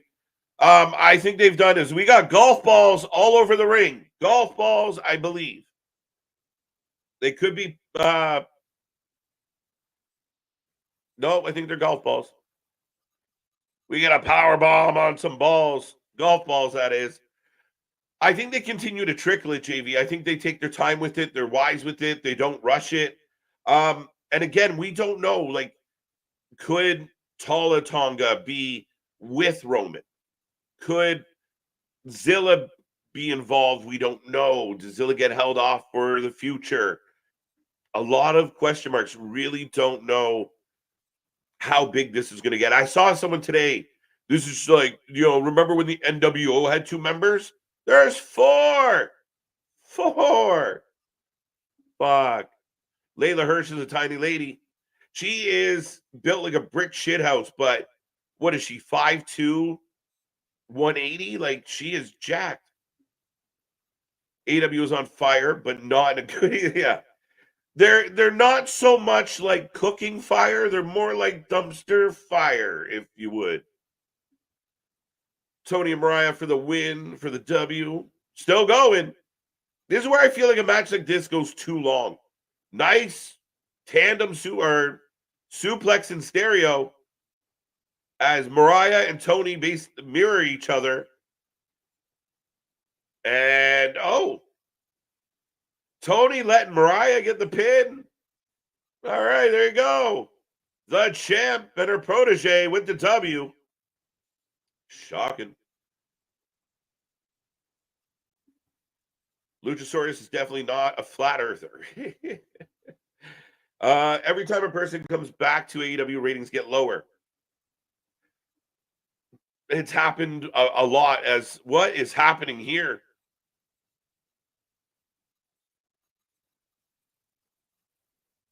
I have no idea what's happening on Wrestling Revolver. I have no idea. MJF returned hot, but they're working him into the mix. Looks like MJF and Ospreay all in. Yeah, but I really think what they did with Roosh didn't make sense. I didn't like it.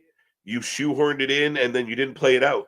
Why are we not building towards Roosh versus MJF at Forbidden Door? Why is it just one and done? Why was it so simple, so easy? And him fighting Hichichero doesn't float anybody's boat. Beyond that, yeah, MJF Ospreay, great. I feel bad for Swerve. But we'll see. We'll see. After SmackDown went off the air last night, KO went after. Yeah.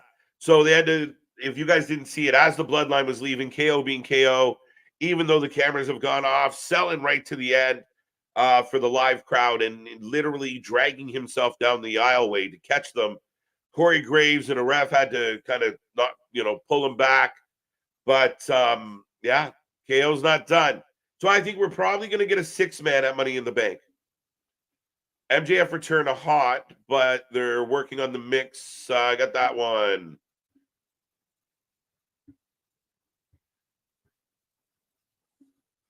Got that one. MJF versus Rush is not over. Yeah, we'll see. We'll see. But are you excited if they run it back? And where do they run it back to? And again, if he's already teasing Ospreay, it's interesting. It's interesting.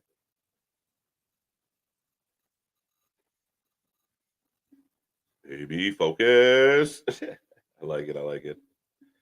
I kind of think Zilla will be the third Bloodline head of the table. So like the next generation. Okay. Maybe. As right now, we got the House of Black. 2/3 of the House of Black. Malachi and Brody coming to the ring.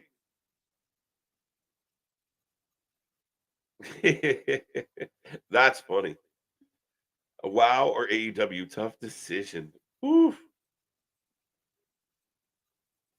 As we still have the frat match going on the other side. Cologne and Macklin in control. And they go through a door. The door did not want to break, folks, but it went. I got a feeling if we get that match, I think Ospreay wins. That'd be very interesting. That's a tough show, folks. What do you think out there? MJF, Ospreay, who takes it?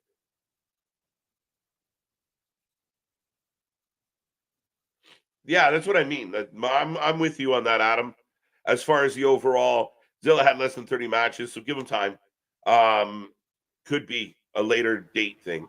Yo. Speaking of later dates, but yeah, MJF wins 100%. 100%? Over the Golden Boy, the face of the company? The guy that has Bet on Yourself AW tattooed on his calf? So he has to win every match from now on? What is the law of Tony Khan? I don't know, man. Ospreay's like Tony's guy. It'll be interesting. Right. 100%. I think Ospreay wins. But where were you? Oh, with Zilla. Yeah. I saw him tease about it, everything. He's 100% of you're the Jade Cargill of the situation. You're 100%. You're the guy that's going to do some runs in NXT before anything. Or after anything. We got a spiked plastic bat. Sorry, Nick. But this frat match has been insane. A little long, to be honest, but it's still going. Like most fraternity parties, it overstays its welcome, and you don't really know what the outcome really is. Cologne and Macklin through the door. Wow. Click that like button. Let's go. Who in the Rudy Blue Hell is Malachi Black and Brody King taking on right now? I don't know. We got that long bullshit learning tree match. We just had a long extended squash match with Tony Mariah and Lady Is it a Frost. squash match if it's long and extended? It's too. It should be a squash match, and then you get like you get the House of Black. You're like, oh fuck, these guys are dope. Squash match, the actual one squash match. Like, let them go for 12 minutes. Fuck Jericho. Collision, though, AEW as a whole, but especially Collision kind of slow it down. Slow it way down. Oh, one of the best finishers, man. That lob into the pile driver is disgusting. What did they just do to... Oh, wait. We're getting... Sigma turned. Sigma is trying to be Sigma Alpha out here. Fuck me. No, fuck you. If I knew who this was, I might give a damn.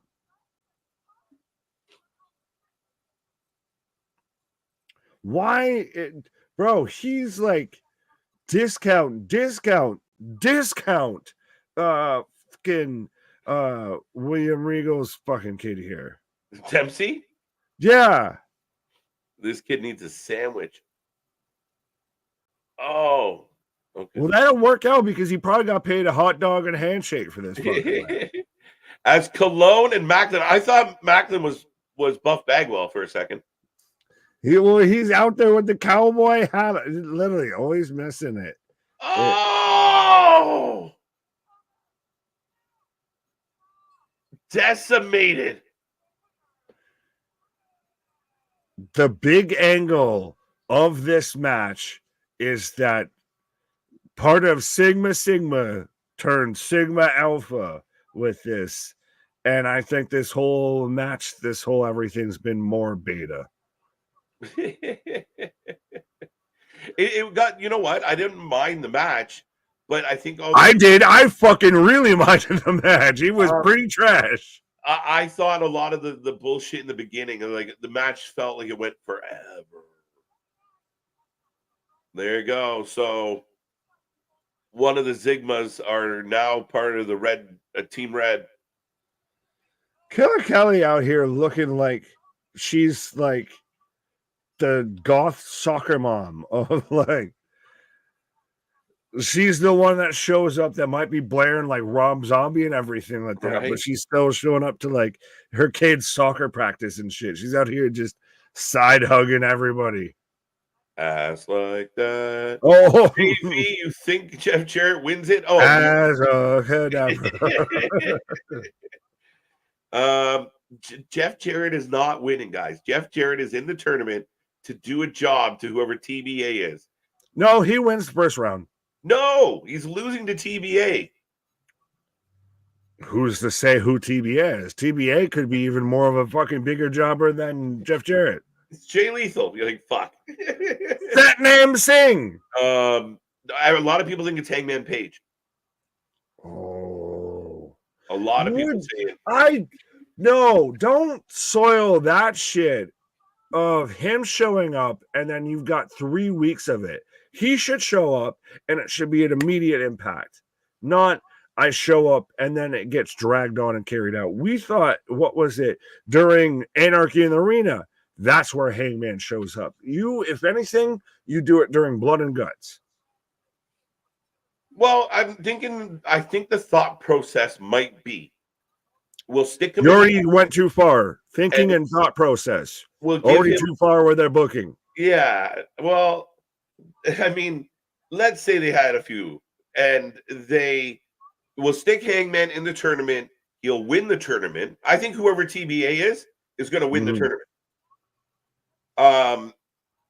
Because part of me, well, here's my one fear. Do you want to know my one fear is, Nick?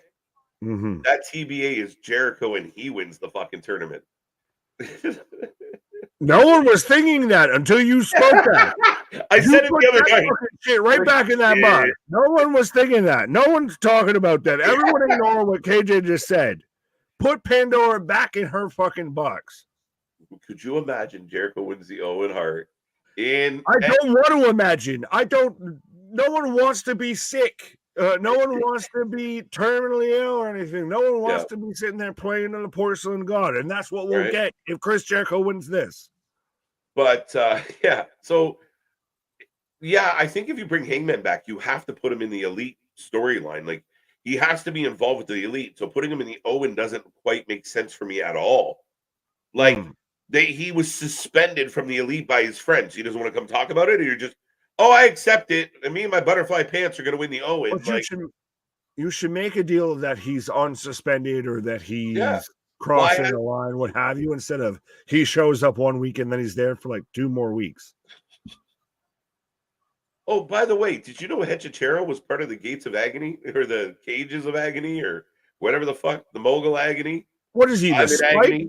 on the top of him? Is he the fucking Yeah. the lock at the front? Is he the fucking hinge? What Right. part of the gates is he? Right. As he will, they're trying to sell us on. Wait, is Hechicero just Brian Cage and Lucha? I don't know, but am I the only one that kind of feels like respectfully out here with Toleona just looks like if like Jay or Jimmy Uso and Jacob Fatu did like a fusion dance, like if they combined into one person. Right. As Hechicero is going to fight Daddy Magic. Another barn burner here on Collision. Well, it's one thing of this would be how you build up somebody before you have them show up on your pay-per-view. It's just even the match that you have them on your pay-per-view, no one really gives too much of a flying fuck about. Yeah. And so now I really don't care about this. Yeah. Dude, Corey's in heaven. A Jericho Jarrett match. He might be in heaven. We're gonna be in hell if that happens. Oh my God! Gates of Jobbers, Jacob Fatu in Gates of Agony 2. Why is Daddy Magic out here looking like he's? I know it's supposed to be, abdominal bandages, but he looks like he's out here wearing a weightlifter's belt. Right. I agree with Bash. It's probably going to be like fucking Minoru Suzuki as the TV. Oh yeah, no. I'm just thinking because I was halfway of. I've seen a bit of from Bloodsport that Josh Barnett did over in Japan, where he had Moxley and everything like that. Moxley was a mess. Well, there was people even saying, "Well, see, this is wrestling versus sports entertainment." And I'm tempted to watch it. I'm curious if it's worth it. If it was in the 3 a.m. on a busy week, we would have watched it. Yeah, fucking 2 a.m., my guys. See, this is again what every GCW, etc., should do. House of Glory should do.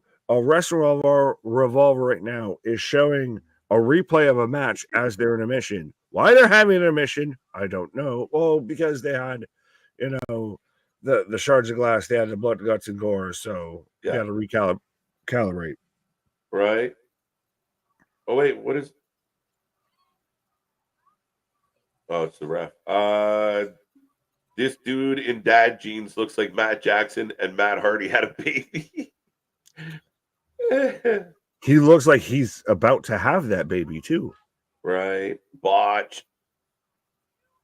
It's crazy. I just wish they would make the show better. MJF. Oh, don't we all? Yeah. MJF will be in Memphis. Yes, he will. Maybe TBA is Hichichero's brother, fucking hokey pokey. I don't even know.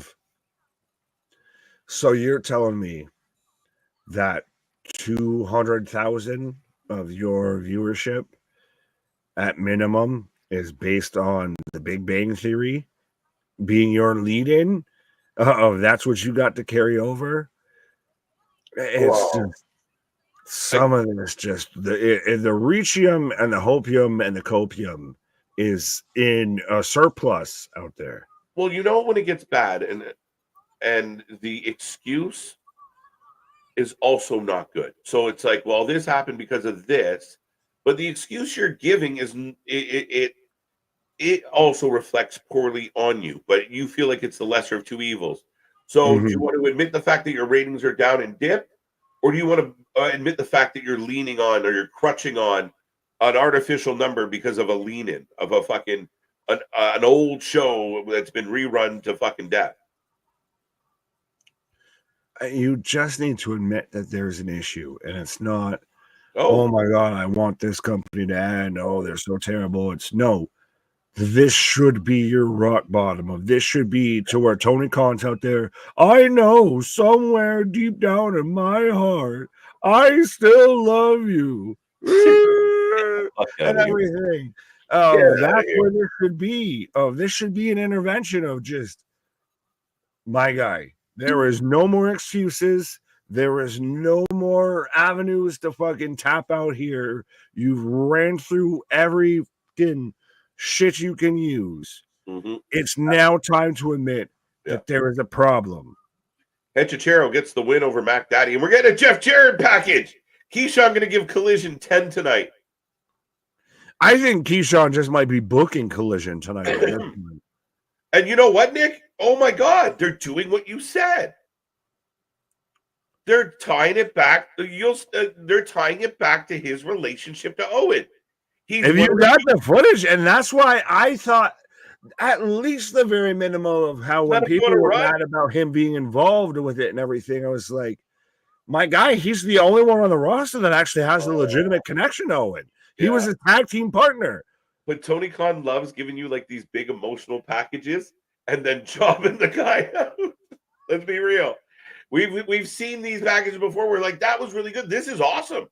Tony Khan would be a good director at Vice of making like Dark Side of the Rings and everything like that.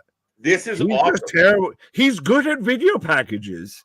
Now that he's finally decided to use them, he's just shit at the rest of booking wrestling shows. This is the best thing I've seen with Jeff Jarrett since like 1997. Not TNA to where you had, Karen Jarrett, aka Karen Angle. You know what? I did like that part. But man, this is a really good package. And throws out the I ain't as good as I once was, but I'm good once as I ever was. Never was. Like, you know what? Jeff Jarrett just made me feel like, why can't we have more Jeff Jarrett on our Jeff Jarrett's better than Jericho. How fucked is that to say publicly and out loud? I saw the right now that Jeff Jarrett, I would rather have Jeff Jarrett in AEW and more on my television screen in wrestling than Chris Jericho. Tenfold. That was really good. Jeff Jarrett out here of there ain't no grave can hold my body down. Yeah. Listen, I mean, back in the day, I was a fan of heel Jarrett. Like when he went into Slapnuts and he started doing the stroke, which sounds terrible, Haktui. But that's what he called his finisher. What do you want from me? Yeah, shut up. Again, Jarrett is Jarrett at this point. Broke 1,000 guitars, never drew a dime. Exactly. That became the dilemma with Jeff. But that was one of the better things I've seen on AEW programming this week. That's fucked when it's like the secondary, tertiary show. And it's like, this is where the good shit is. Kinda. I mean, the match is the terrible booking, though. That explains the 502,000. Damn. How could you not root for Jeff Jarrett?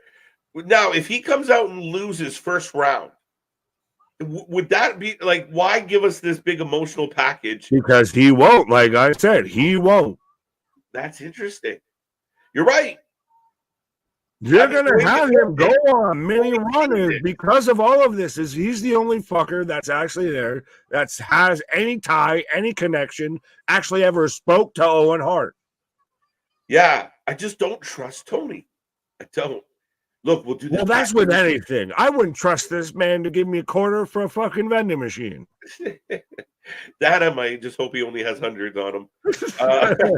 Can you break 100? No, motherfucker. It breaks 5 tens and dollar bills. There you go. Boston now saying that Jeff Jarrett is the I don't know even, dude. This is such a funny argument. I don't know if people are being sincere or sarcastic with anything. Like, wait, are you legit saying that he's gonna win, or are you just being like, haha, he's gonna win?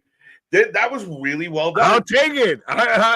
I've this is the first time I've really strongly initially agreed with Keyshawn. I'm like, not exactly he's gonna win it, but you're gonna have a run. 2 years, and we finally came back to like, all right. I still think about this in your mind's eye right now of your overall impression, your overall understanding of their place in pro wrestling.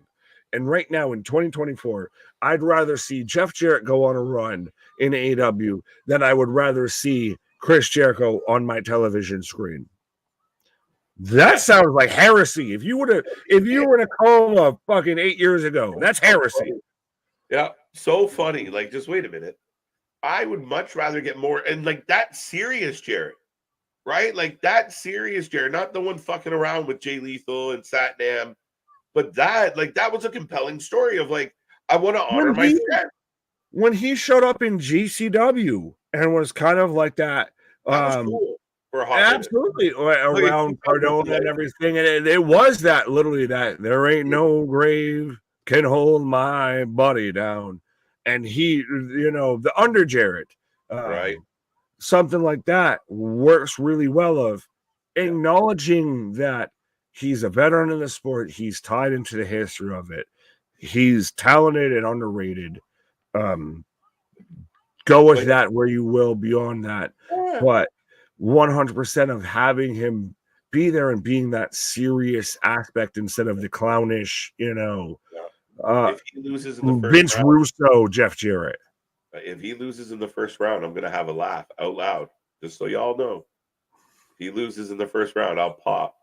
If you are just tuning in, we have Wrestling Revolver on right now. The Cage of Horrors is in intermission, and we have what I believe is the main event of tonight's show. Will Ospreay in the ring, and he will take on.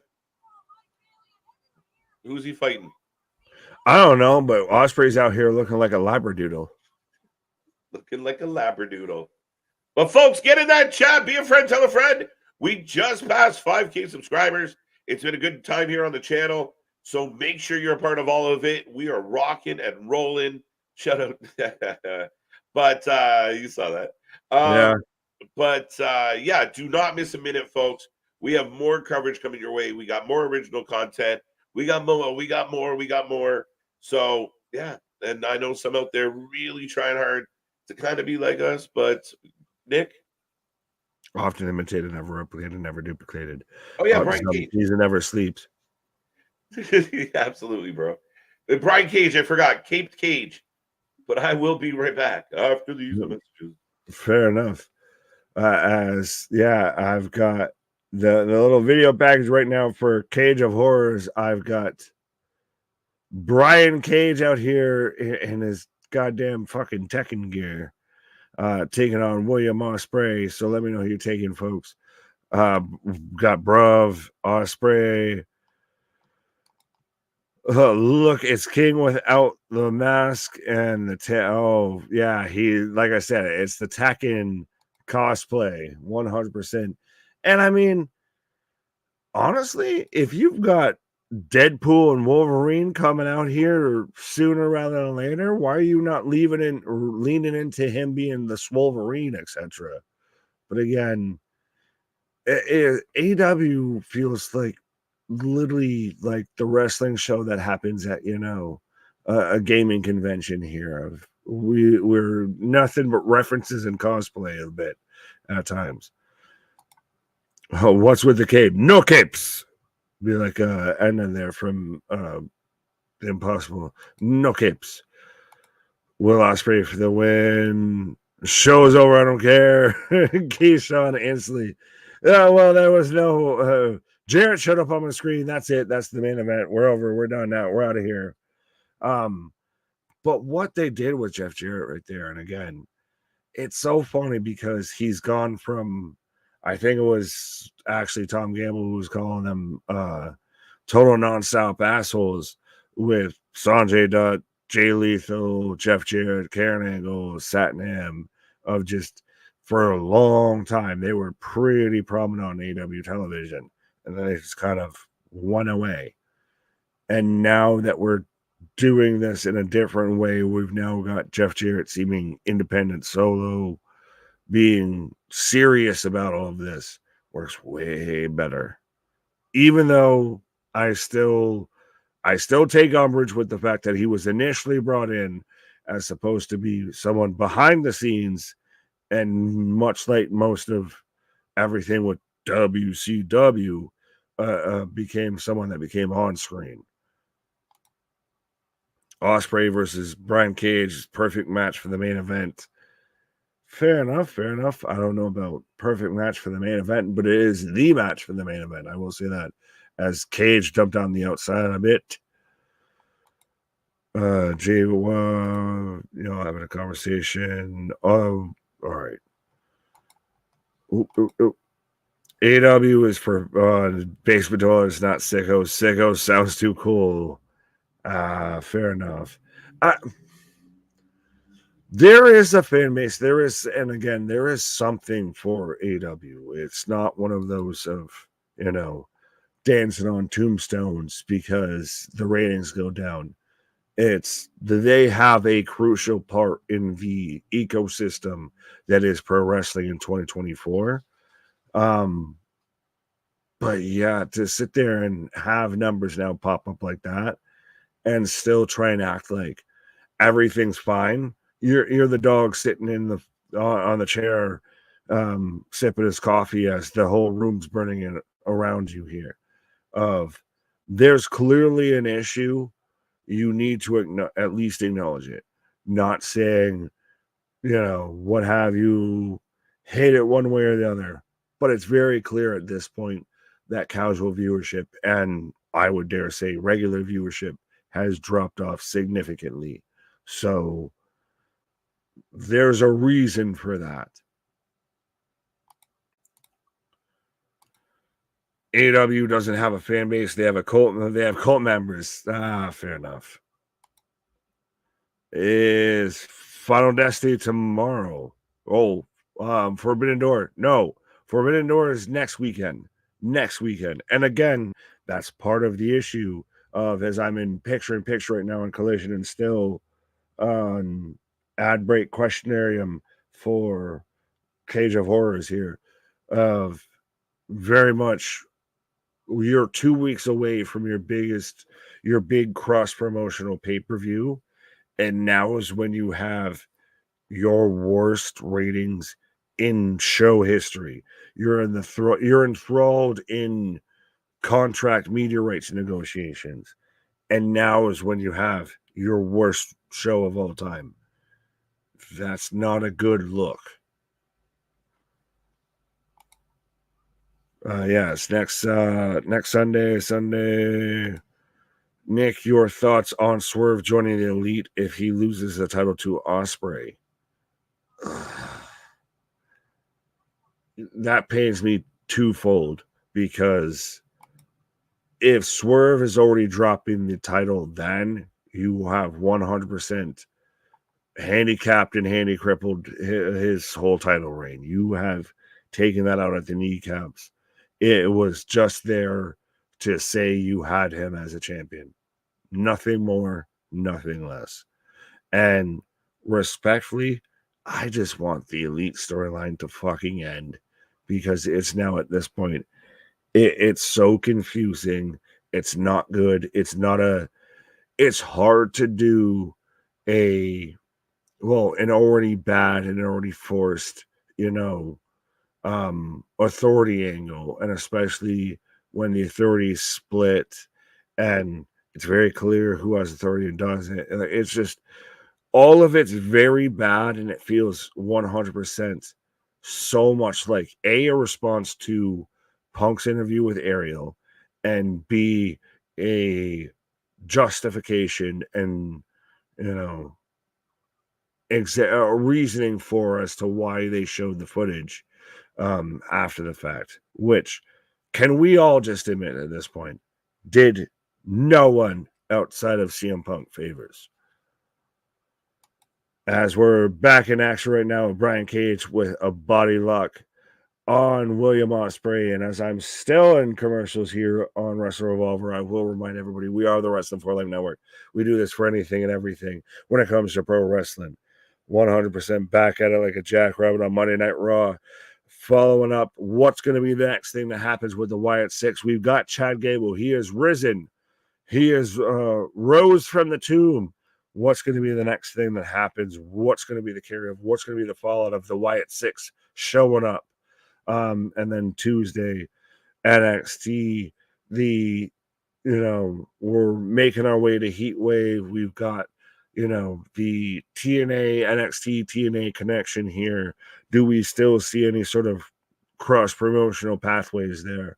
Wednesday night Dynamite, the go-home show for Forbidden Door.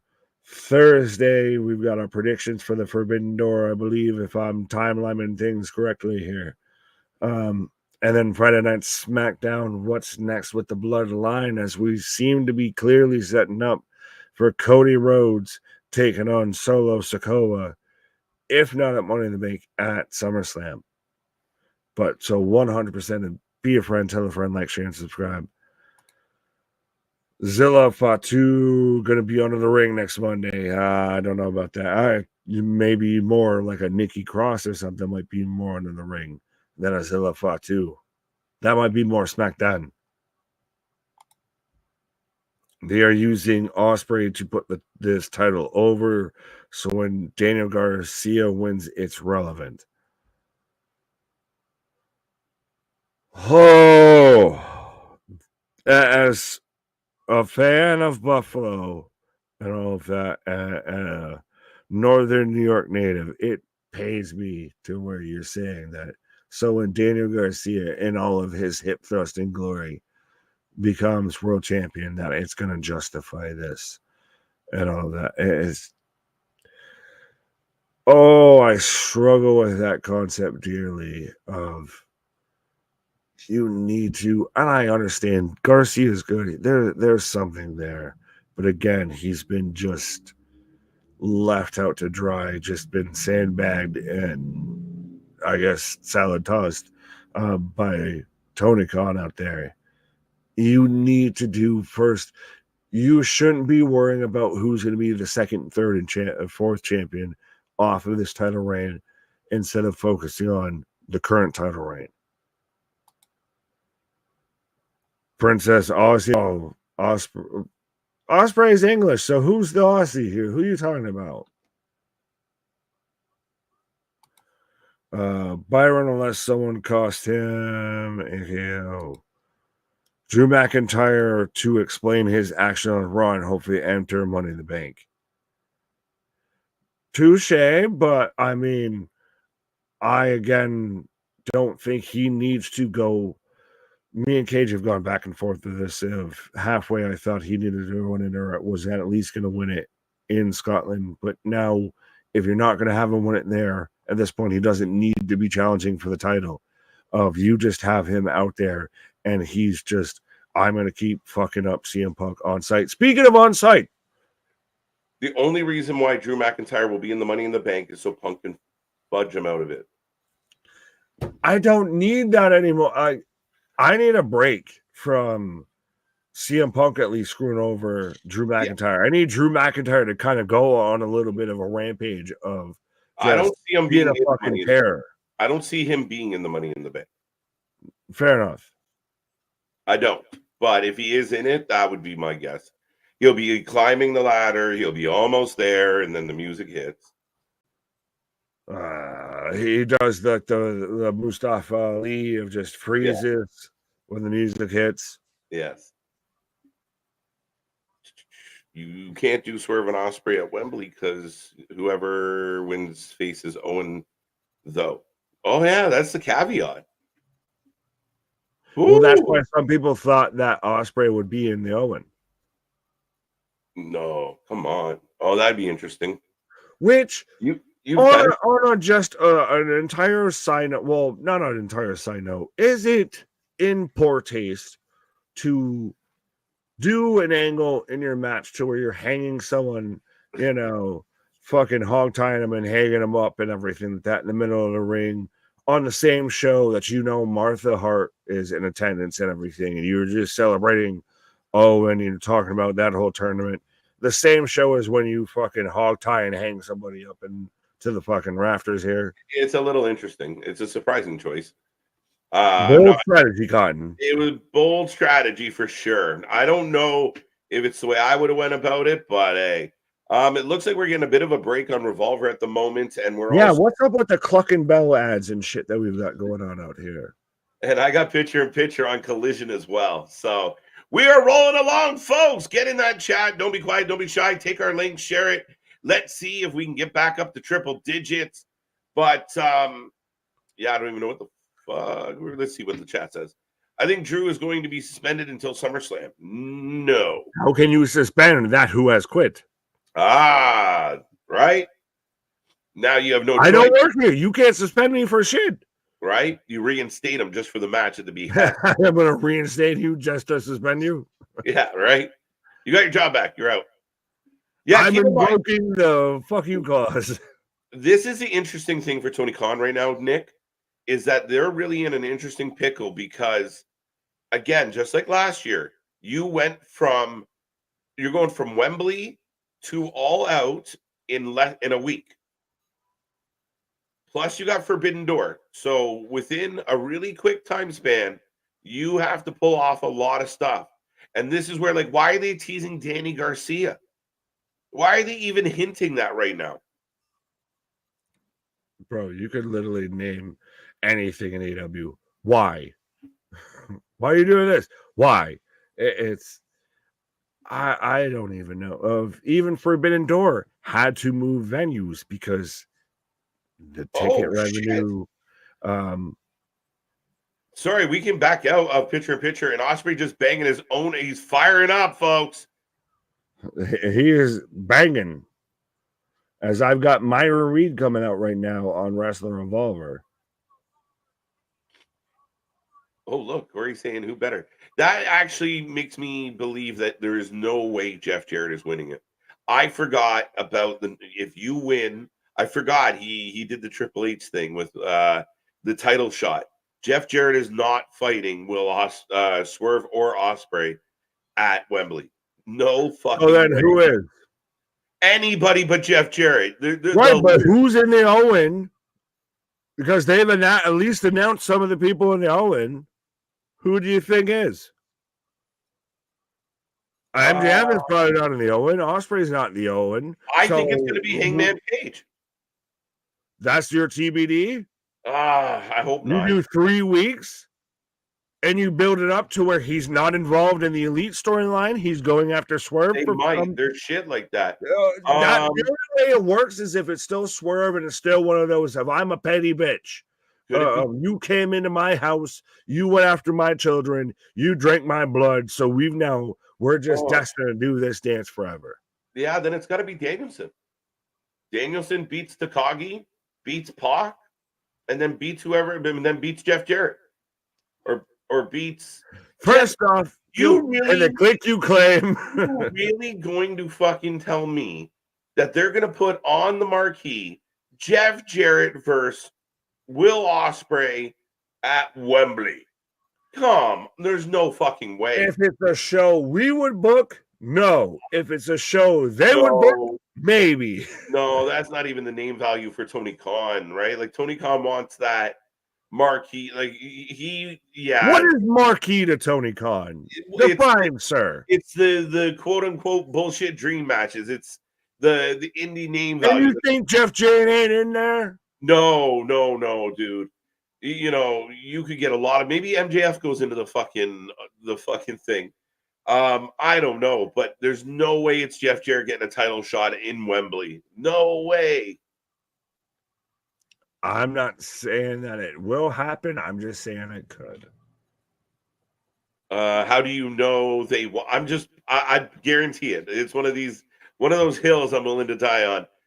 They already did Jericho Ospreay because Jericho's viewed in a different light, and Jericho has more clout. I'm kind of fucked because I don't want, like, we've gone back and forth on hills to die on and everything. Yeah, I don't want to be right on this hill. I really don't. Holy shit! A spinning power slam from the second rope. Holy shit! But there you go. You got your. I mean, it's a good match. It's just random. Yeah, well, Gilbert versus Swerve. Yeah. Now a lot of people said, "What if it's Ricochet?" It's not Ricochet, guys. no. What if it's Rick O'Shea? Right? Prince Swerve drops the title to Ospreay. Swerve becomes TBA. That would be fucked. As part of the Elite, you lost me at the very end. Can we just personally admit that the Elite storyline needs to kind of rest in piss? It just needs to just end. It wasn't planned. It wasn't supposed to be the thing. Right. The highlight of it has been Okada being sassy. Right. At best, like there's no saving grace with any of this. No. As we're still in the way with Cage versus Ospreay, as we Kansas City. This match on Revolver is about to be fucking insane. Lio Rush, Gringo Loco, and Myron Reed? Yes, sir. It is for the Revolver Remix title. Gringo Loco, who is the defending champion, versus Myron Reed, and Blackheart, Lio Rush of He's Out Here, just pretty much we of Venom. Right. And still, didn't Jonathan Gresham just try this gimmick? He hasn't gotten COVID swabbed yet. Everyone's going spooky, bro. Spooky, scary skeletons and shivers up your spine. Charleston WC. At this point, we've said it for 2 years. I'm almost getting sick of saying it, and now people are starting to realize it. If it is just WCW. Mm-hmm. And still your IC title holder, William Ospreay, who's gonna possibly have 2 belts by the end of the month. How do you have him lose to Swerve? Yeah, I mean, you're not wrong. You assume he'd be the favorite in Wembley, unless there's some odd screw. Right, but no, it won't be at Wembley. It'll be at Forbidden Door. Or sorry, at Forbidden Door. Unless it's like Don Callis and the family finally turns on him because he beat them all in matches. Like, I don't know. You're in a tough spot with this one. And even then, okay, so he loses. How do you still book Swerve strong, or vice versa if you have Ospreay go over? Like, there's no real good outcome. It's a great match. Yeah. Kind of a floundering outcome. Mm-hmm. Yeah, I mean, you're in a pickle. In all seriousness, why didn't they wait for Ospreay? Now, listen, this is where we prove, like, we call it as we see it. And I was very much on the record for months and months and months that it was going to be Swerve and Ospreay at Wembley. Why not? You're two big young talents that are going to burn it. And that is the match. But we're not going to get that. We're going to get Swerve versus somebody or Ospreay versus somebody. I don't understand. To me, the biggest match you could have booked is it. I mean, now you're going to argue, is it? How do you can't even get MJF Ospreay? Triple threat.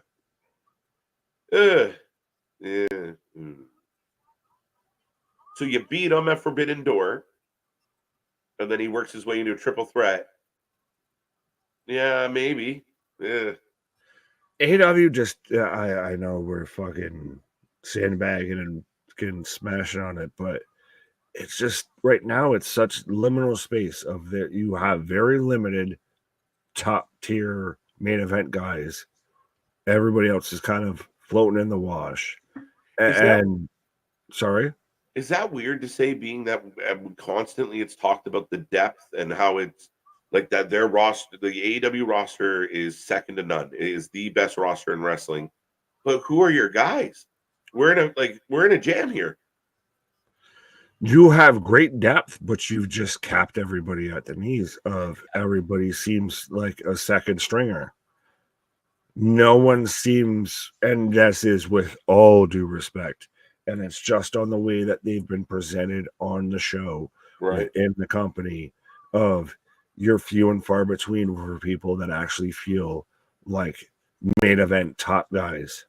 That's a very, again, a little bit of an indictment on the product of, okay, you do Osprey and Swerve at Forbidden Door, but then, okay, Swerve loses. Then what does Swerve do?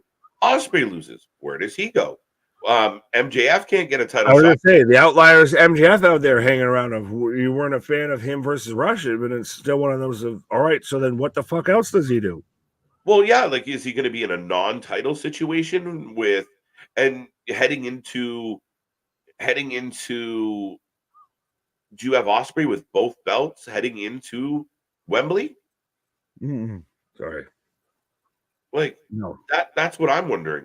Gringo looks like Foley, but moves like Mysterio. I love that. Facts. JV Swerve won't be a heel again. Oh, were you just thinking from the fan side of things? But that's where kind of the wobbly booking comes in, right? When you don't have clear and concise direction. Well, you can say that with any goddamn thing on this show. There is no clear and concise anything. Right. Osprey shouldn't. Oh, by the way, Collision has gone off the air, ladies and gentlemen. We are still watching Wrestling Revolver, Cage of Horrors. Lots more to come. Get in that chat. But we thank you all for being here. We're going to keep clicking away and chatting as we go. Collision was Collision. I don't know if anybody out there wants to give a rating out of 10 on the on Collision itself. The main event was decent. I'll say that. Yep, it was a show. It was a show. Osprey should have won the international title. Completely agree. I was mad that he was even in the fucking thing.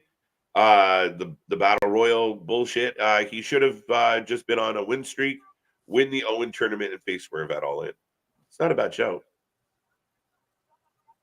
Facts. Well, and they even used him winning the belt early on. Of that's what led to Roddy getting a shot and everything. It just all got sorts of fucking convoluted. And what do you do with MJF after Hichichero? I don't know what you even were going to do with him initially, because that's the thing is, unless he goes right at the world title, which is what he initially seemed like he was aiming at.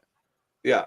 That there's nothing. There's no, and it's so funny of, well, half the roster isn't here because of us. Well, that's a true ass statement. It depends on especially which way you want to look at it. But like Kenny's out, Hater's out, there's multiple people, Kingston's out, there's more people almost out on that roster than there are that actively signed, and that's still a 200-person roster.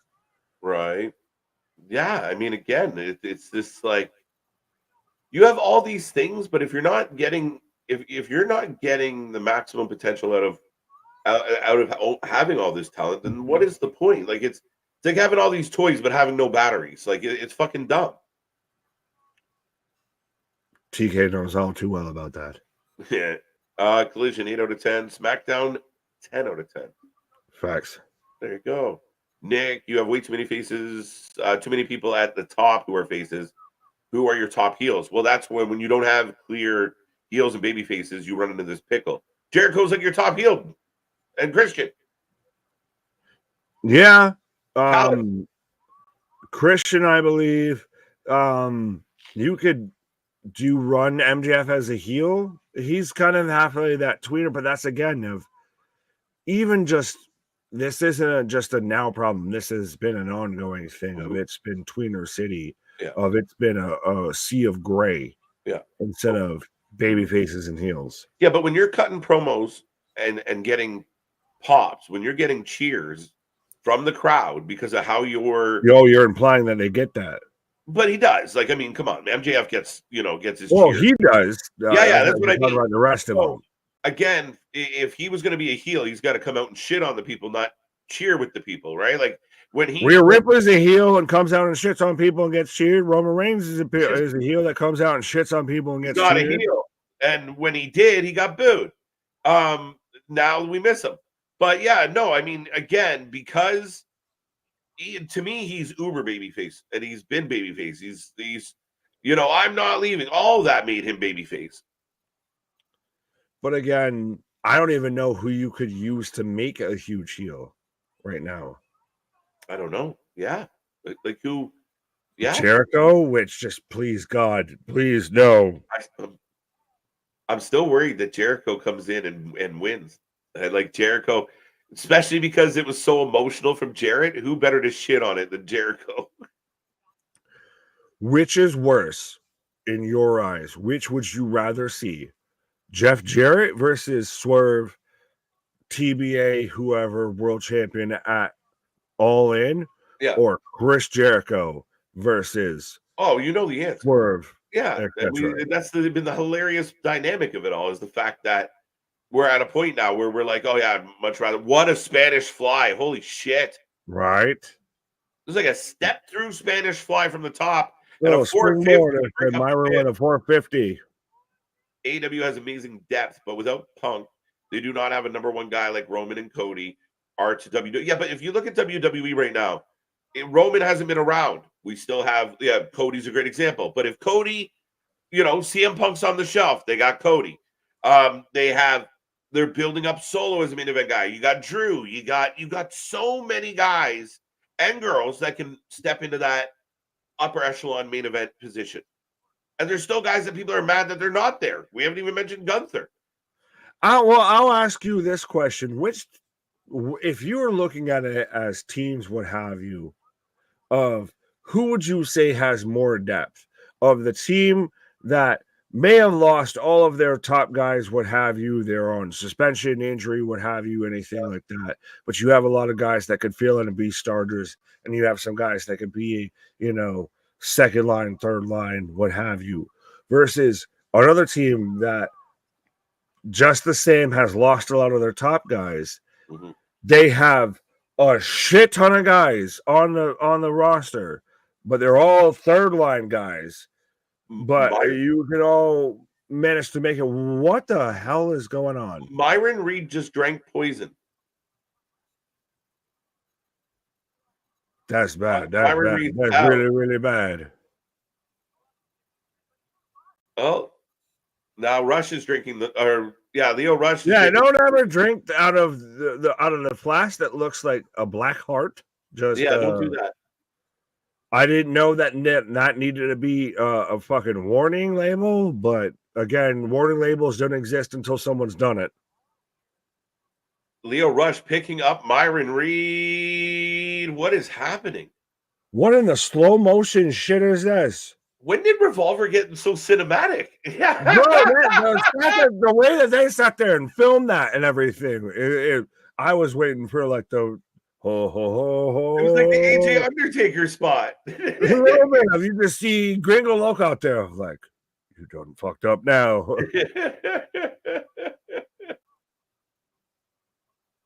How you gonna pin the guy that all he did was just happen to take a wrong drink? As Gringo Loco picks up the 1, 2, 3. Myron Reed is dead. As Gringo wins, ladies and gentlemen, your remix champion.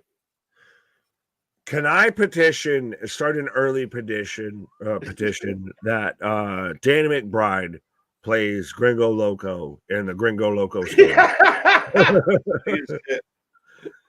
That's just eastbound and down. This needs to be the Gringo Loco story.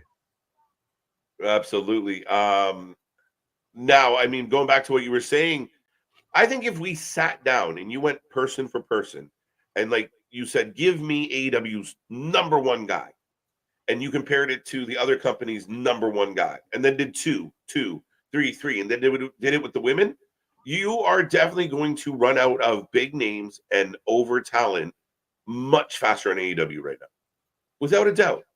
That it becomes a pickle. Like once you get past, oh wow, they have Osprey. But again, is Okada the Okada of old, or is this AEW Okada that all right? But like when you start getting down real quick, you fall off very fast. Well, I'm going to read this comment and I'm going to say a thing. Kid Revo saying the reason that everybody's third line guys, because that's how I kind of feel to an extent, is TK's fault. Yeah, he's kind of built everybody to be that way. House Black could have been men's story faction. Andrade could have had a run even on the IC level. They suppressed 98% of their roster. Mm-hmm. Absolutely. Mm-hmm. And now I forgot the second point I was going to bring up. But we've got fucking local radio DJ. Oh, we're getting it into the they do the same entrance thing every time. Yeah, because that's just his claim to fame. I didn't realize. Like I thought this was like, yeah, okay. All due respect to Paul Walterhausen, but this is your peak celebrity right now. Cody in AEW would be just another guy. Cody, he made himself just another guy. He made himself. He understood the importance of getting others over, and I think a lot others didn't. But look where Cody is now. Not just the fact that they gave him the belt. I mean, I would argue he earned it. What in the fucking Grado? That's he is. Yeah. Shit is that? Literally, I need Paul Walterhauser versus Grado right now. This is literally, he's just American Grado with this fucking outfit. Bastion Booger in the house. Into a prayer, fall down. Yeah, but you can't take away. And again, Pedro, thank you for your opinion. But sorry. Cody is over as fuck. I mean, we had him crowd surfing in Scotland a couple days ago. He's selling merch. He sells tickets. He's Homelander. What? I said he's Homelander. He's Homelander. And now that part of WWE is being sponsored by the boys, could we get a Cody Homelander moment?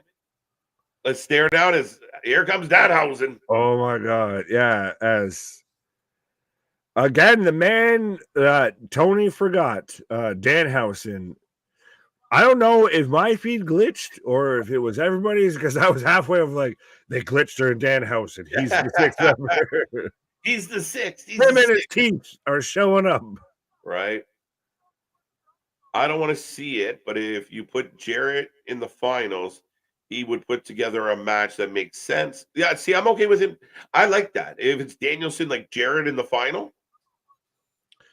That's the fucked part at this point of somehow the guy that could be on the hook for killing TNA and for killing WCW is the sensible mind in AEW.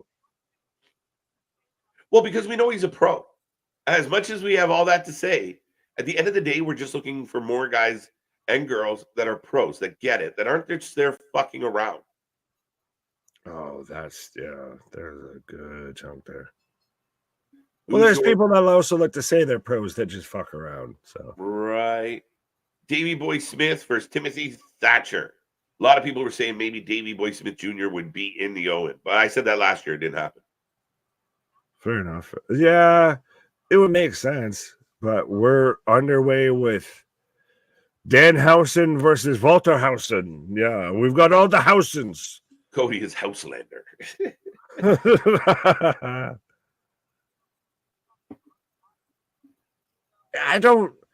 The silver trunks on this man and everything they're really kind of not there. He just kind of looks like he has a nappy. Like he looks like he has a dump in his trunk and his thighs are like, what? And his new haircut's interesting. He got rid of the ponytail. Oh, crane kick. You can hold it. No. Oh, no. Oh, Uncle Rico out there with the crane kick of. I can. Bro, I understand he was in Karate Kid and everything. He's looking more and more like your drunk uncle of like, I can do this, fucking Mr. Miyagi. Ho, ho, ho, ho. I think I'd rather watch this than Chris Jericho. I'm not going to lie. I feel like it's a mirror match. Right? Danhausen will be amazing in NXT. Maybe. Him and Wendy Chu. Oh Wendy my God. Chu as a mixed tag team. Spooky Doogie Chu, where are you? We've got the house to tell you. How is he the Charlie Chat? He speaks. Right. You understand Charlie Chaplin was silent films, right? Charlie Chaplin didn't have catchphrases. There was no gimmick outside of, the mustache and the way he kind of puttered around. Which, by the way, Charlie Chaplin's also known for one of the films that cannot be shown anywhere ever of all time. Oh, Chop from the Top. Shout out to Tatanka. How's her down, folks? Tatanka means mini buffalo.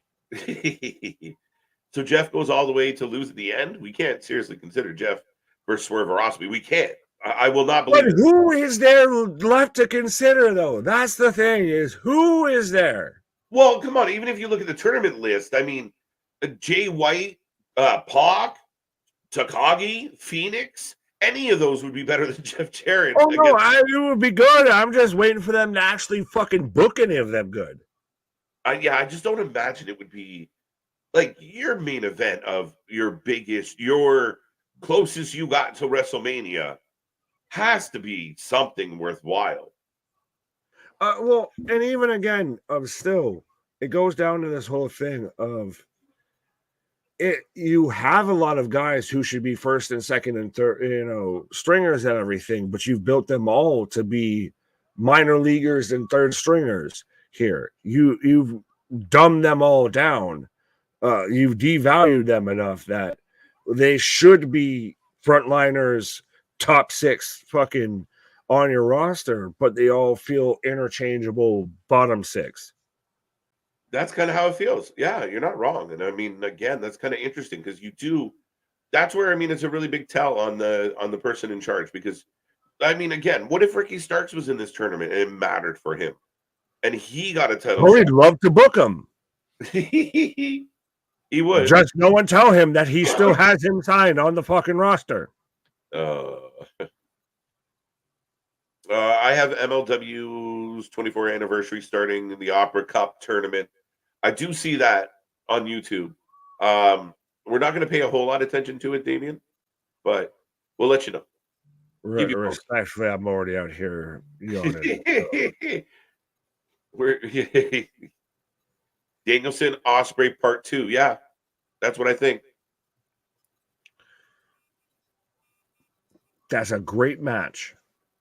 What's the story outside of it's a great match? And that's the conundrum. That's the twist in the wind here of it's an amazing match.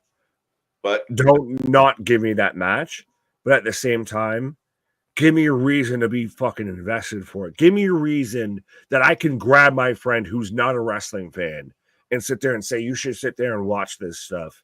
And it's going to get them fucking drawn in before the match because they don't need to see spots. They don't need to see the back and forth. That's where they're invested in it beforehand. You set it up of anytime you watch A team versus B team, what have you, you get built up of why A team might beat B team and why B team might beat A team. Well, you don't get that anymore. You just get, well, A team and B team are both kind of good. So let's see what happens when they face each other.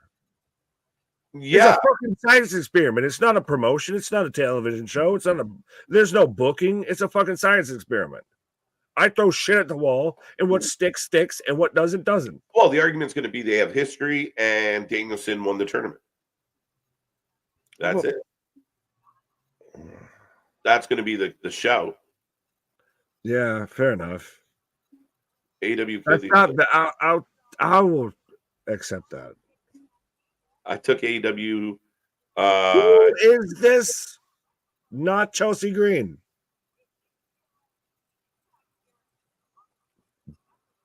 That I don't know. Oh, Who is this woman out here flirting with this man in a nappy?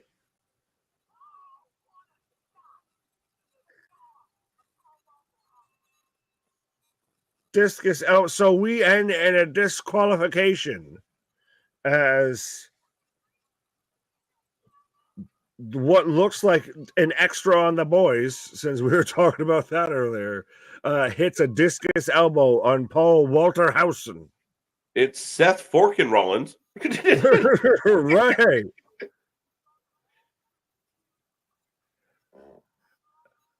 I am a discount.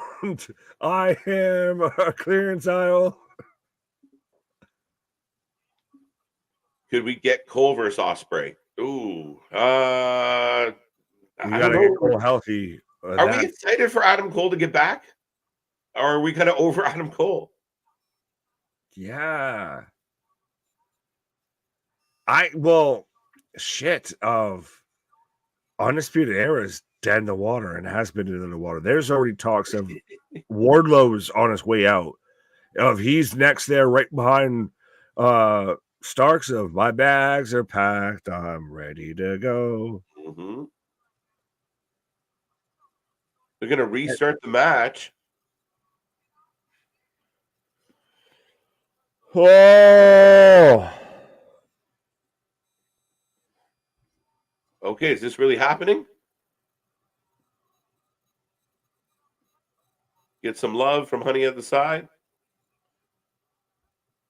Yeah, well, what is Seth Forkin Rollins out here doing? If getting Seth Rollins and Rico with his mutton chops had a child. Danhausen asking for a timeout. This is a horrible angle to stick at, guys. Can we shoot this from the other side?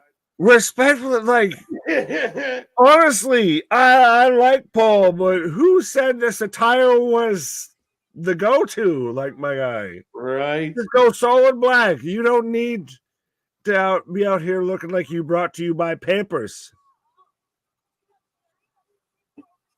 Yeah. So Danhausen trying to curse people didn't work. Oh, maybe it did. Right. Oh, and then can we just call that a swan kick instead of a crane kick?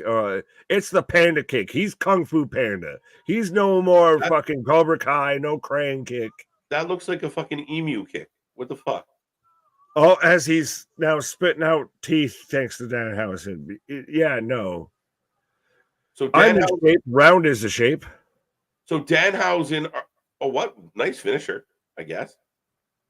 Danhausen and Paul Walter Hauser have teamed up. They're no longer fighting each other as they turned it into a triple threat, and Danhausen just didn't wanted to help Paul win. Yeah, they both win. I don't know. They did the fucking Deleter of Worlds pin and everything. That's what that was. Literally. Yeah. So you got the house in Hausen. He's got the Ozark. He's doing the crane kick or the little like figure four pose to celebrate his victory. Like, on one hand, I've been out there of saying it's amazing when he's out there at the Emmys, the Oscars, what have you, and he's referencing, he's cutting promos on Matt Cardona and everything. But Stephen Amell, you are not. Like, I need Paul Walter Hausen versus Stephen Amell. No, we don't. Bro, you're telling me that's going to be better than what we got here? Or be worse than what we got here? Steve Amell, stay away from it. Don't ruin yourself. Stay away from this. Cobra Kai versus Green Arrow? Somebody, yeah, right? Green Arrow against Cobra Kai. YR is boring. You know what I will say about this particular show for Wrestling Revolver tonight, Nick, is I feel like there's been a lot of antics, we used to tune into Revolver and just like, we loved the matches. We were getting banger matches. Yeah, a little bit of angle here and there. There's been a lot of fucking around tonight. Yeah, this is good. Well, it is still at times of you're doing the entertainment. Like, I almost want to view it of, and I know it sucks for us is because we're covering both shows, but viewing it of they're presenting this as this is the only show that's out there right now. So they're going to add you your little comedy, your little of this, your little of that, what have you. But this has been a lot of show me the way to go home. I'm tired and I want to go to bed. I had a couple drinks about an hour ago and it's gone right to out my here, head. Wherever I may roam, my land or sea or home. Amazing. As here comes Alex Shelley. I'm hoping this is the main event. Should be. Well, no, because we haven't gotten the Cage of Horrors. We still need the Cage of Horrors between the second gear crew. So this is the co-main event. Son of a bitch. Well, if we need to, tag team back again, we can. I didn't tonight. I've seen some good Revolver. No, we love Revolver, but we call it the way we see it, guys. This show's been a little bit lackluster. Some good stuff in here, don't get me wrong, but then it's just a lot of like side shit. And when you can't hear commentary, you can't hear the announcers. Well, we can. We just choose not to because it's bad. It said the one comment. It sounds like he's got the mic in his throat. It's not good. Yeah, you're not wrong. And again, we're fans of Revolver. We just we've talked to Revolver. We've literally had conversations with Revolver management and everything like that. So 100%, we're gonna keep it a buck. This is 9 times out of 10 they knock the shit out the hinges. This time it's they're fucking barely knocking at the door here. Who is this love guru motherfucker out here? Oh, Rich Swann.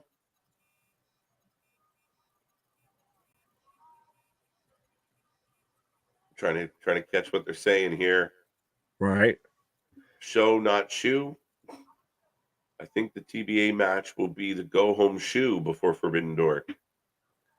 I think that wouldn't have to be before that though, because unless are we just getting the final at Forbidden Door? Because no, it won't be a Forbidden Door because Danielson's doing a tournament match at Forbidden Door. It could be. Yeah, don't put it on Forbidden Door. Do it after. Yeah, now we're not even sure where this. No, the tournament's building to Calgary, not Forbidden Door. We're not building the final of the tournament to a pay-per-view. So, our bad. Yeah. Shelley for the win. Shelley for the win.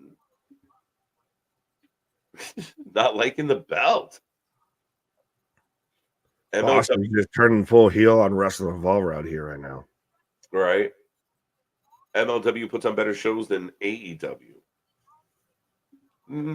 Well, that's one thing I was going to bring up earlier, actually, of TNA at this point now. Literally, year-on numbers has shown that TNA puts on better than AEW. TNA was at 1 million plus for year-to-date viewership and everything, and AEW's at 700,000, and that's when everybody's excuses. So TNA's at 1 million, and AEW's at for I think it was average viewership year to date and everything like that. Okay. That TNA was at over 1 mil, and AEW's at 700,000. That's interesting. If you want to talk to the people, I can try and pull up the tweet to get the exact. Oh, okay. So Jeff versus TBA is a Forbidden Door match. So I would expect it to be like Suzuki or I don't know who. Someone throw a CMLL star at me. Is it Vikingo? Like, what are we doing? Well, that's the thing is he's injured. He's been injured. Roosh. No, you can't even say Roosh. Bandito has been hilarious. Dude, Roosh joins the tournament, goes and wins it, gets a title match, and MJF still. But that's the thing is, think about it again. Who is this woman?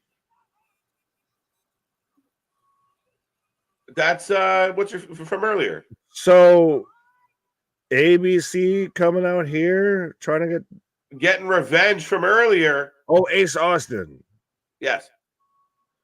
I thought it was decimated Swan. full ABC. The Crew getting taken out. Ace off the ropes. Up and over. The man with the biggest thighs in the business. There's the one commentator for Wrestling Revolver, I swear to Christ, sounds like if you've watched like the trailer for like Cloverfield where the fucking Statue of Liberty head comes throwing through, and they're like, "Oh my god, oh my god!" That's what this guy sounds like 24/7. Springboard drop kick. Shelly on fire here. Ace is calling for a ref.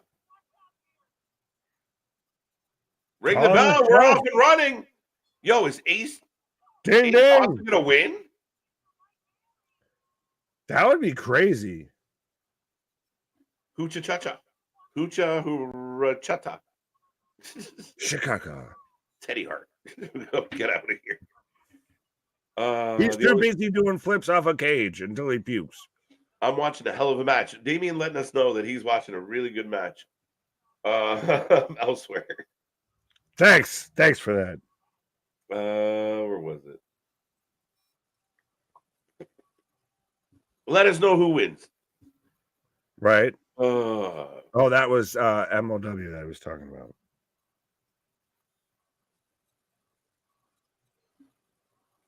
I have a feeling the amount TK wants for the TV would cover the cost of operating costs of AEW. He does not want to lose money anymore, and he wants the network to think everything is fine.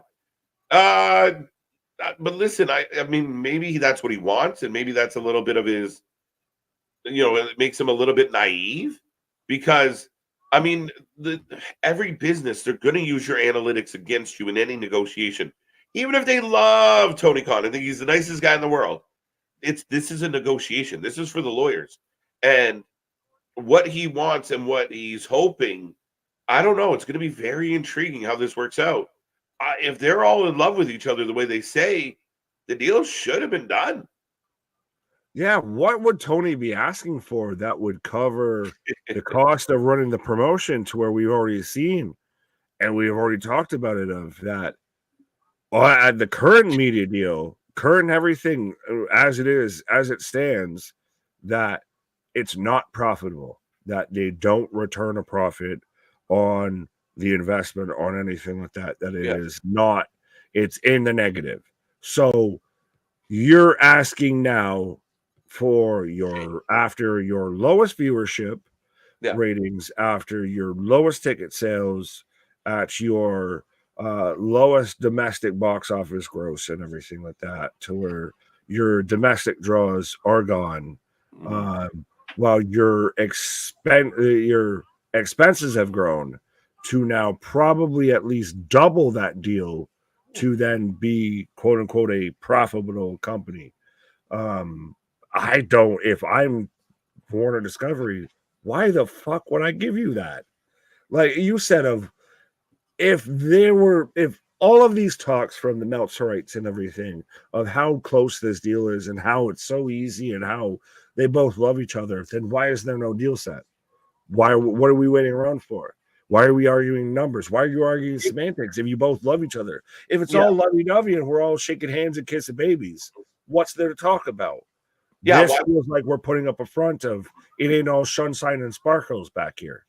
No, and I mean, again, why would you leave the exclusive window? If you have no intent in leaving and they have no intent in letting you leave, then there's no point. You sign on the dotted line, get it done, let's move forward. My biggest fear of this whole negotiation was going to be the fact that Tony Khan thinks his company's up here and the analytics are here. And because Tony thinks with his heart and most people think with their brain, this is where we're going to get a little bit of a friction. It's amazing. Tony has two heads and can't think with either one. Or use either one. Fact. Davey Smith Jr., by the way, Damien, he got the win.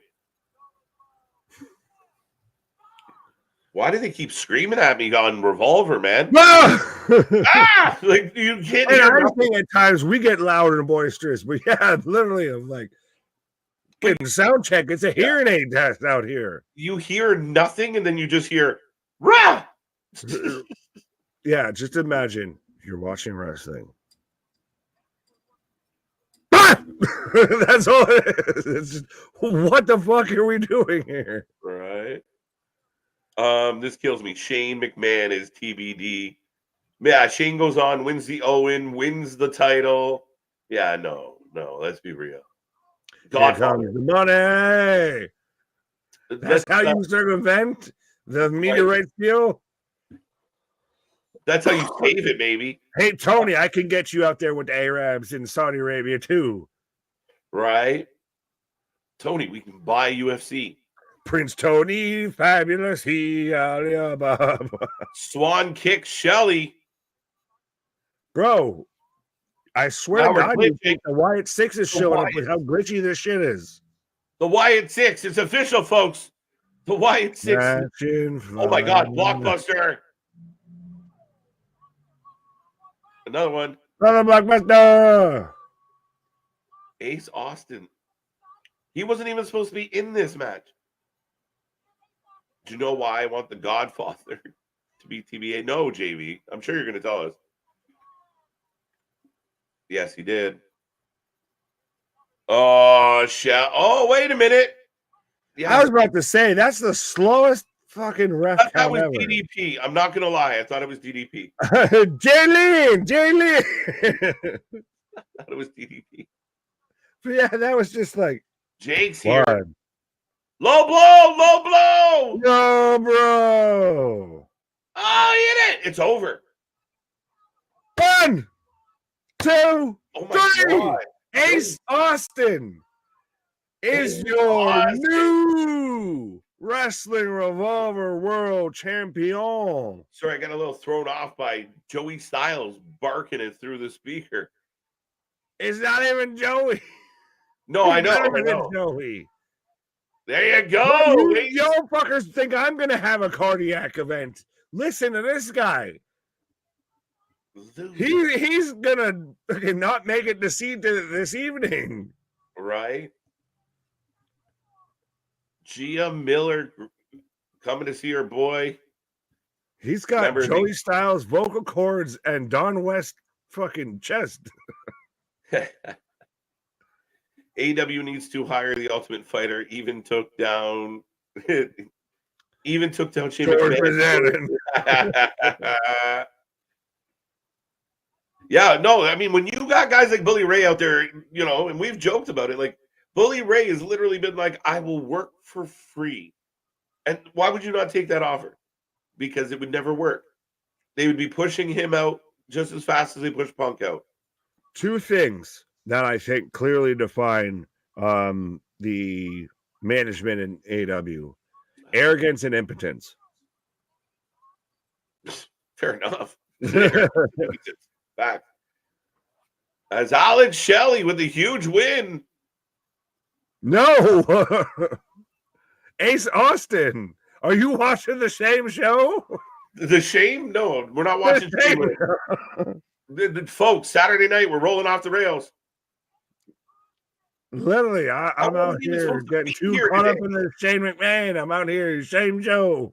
Right. On the Shane Bat Time, Shane Bat channel. Bro, you can still, I know she's got the little arm brace and the makeup kind of going the same way, but she's still a little hot tweet.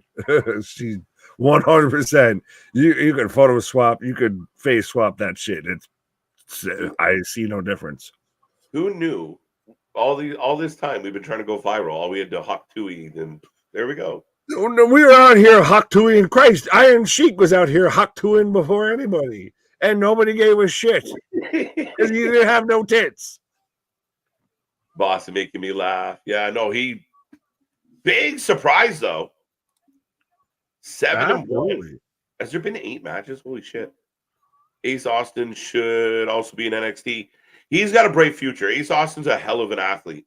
Him and Chris Bay ABC should be in NXT. Trust me. I think if you ask Anthony right now, we've talked about or Walter Hauser. See, the shorts are better.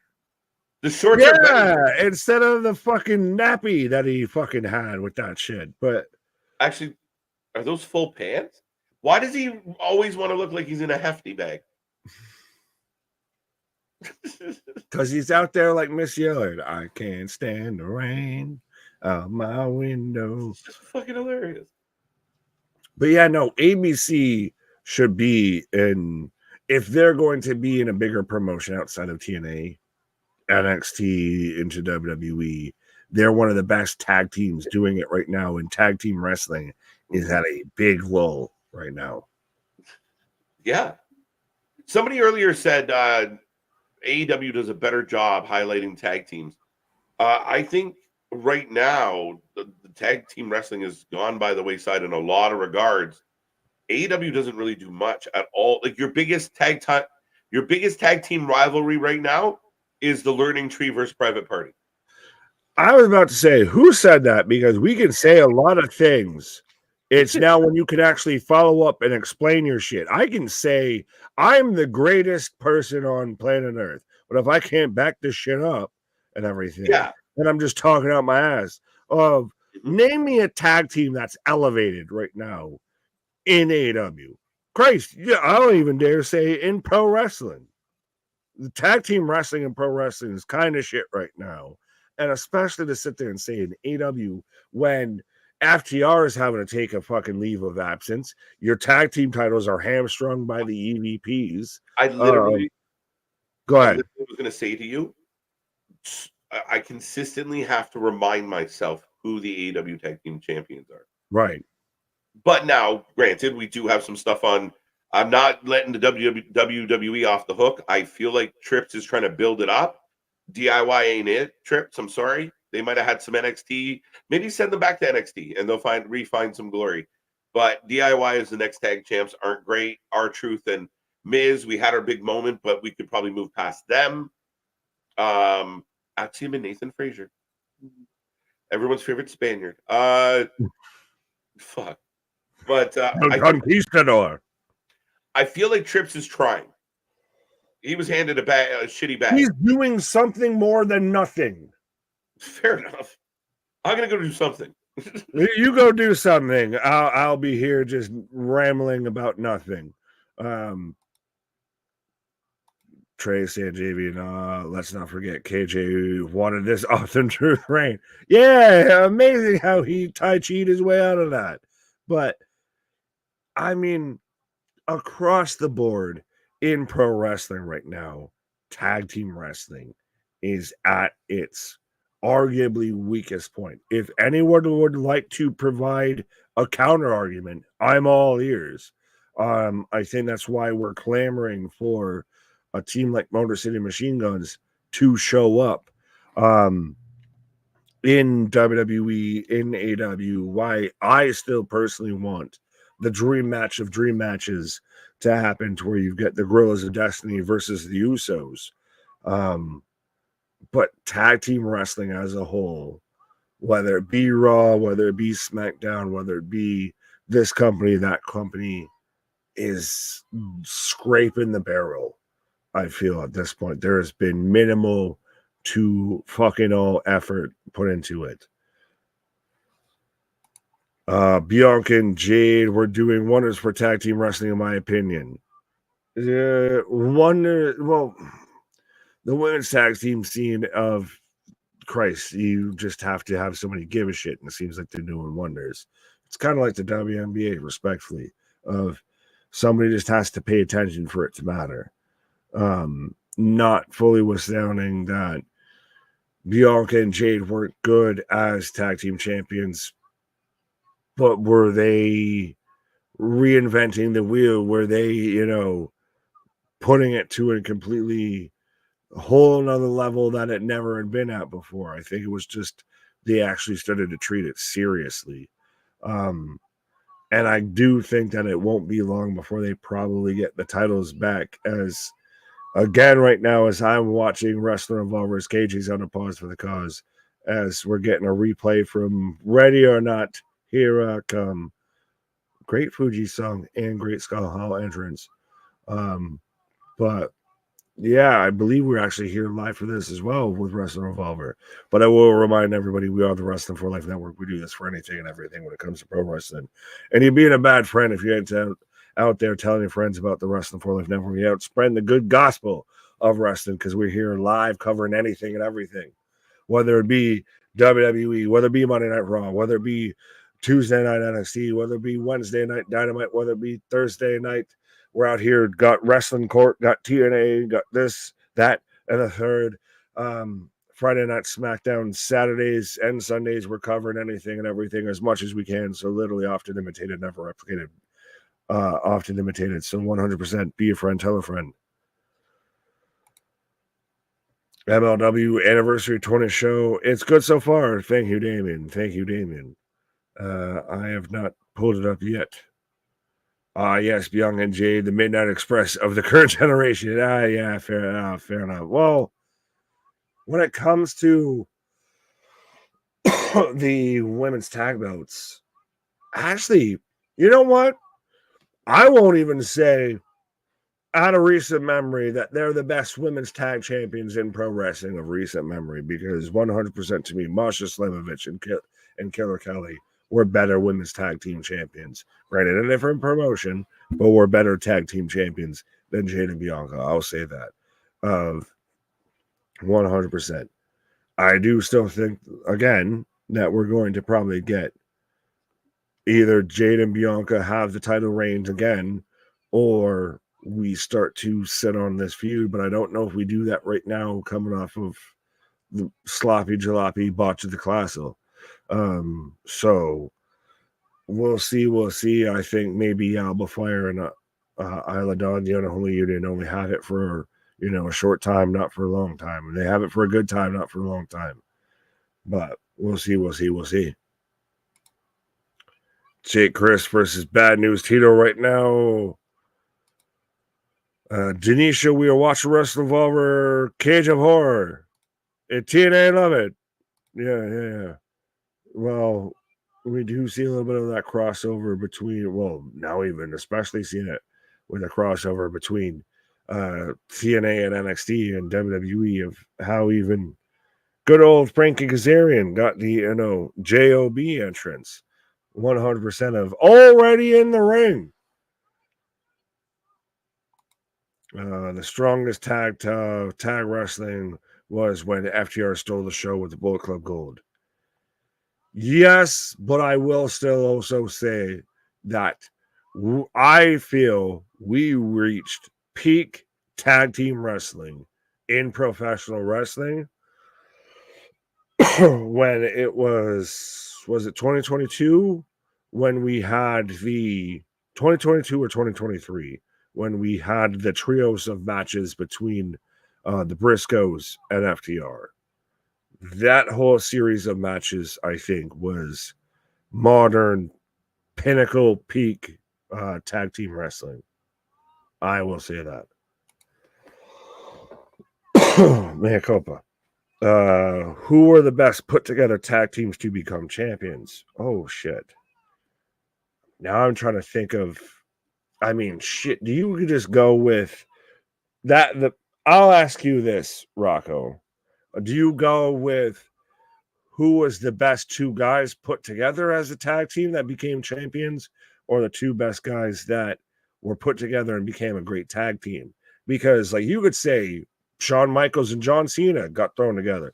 Are you Cena or are you Michaels? Are you the Heartbreak Kid, or you can't see me? I feel like you would be more likely to be doing the dancing. So, well, that they both dance. So which one? Do I do this, or do I do? I'm a sexy boy. What about? I think one of my favorites, Triple H and Austin.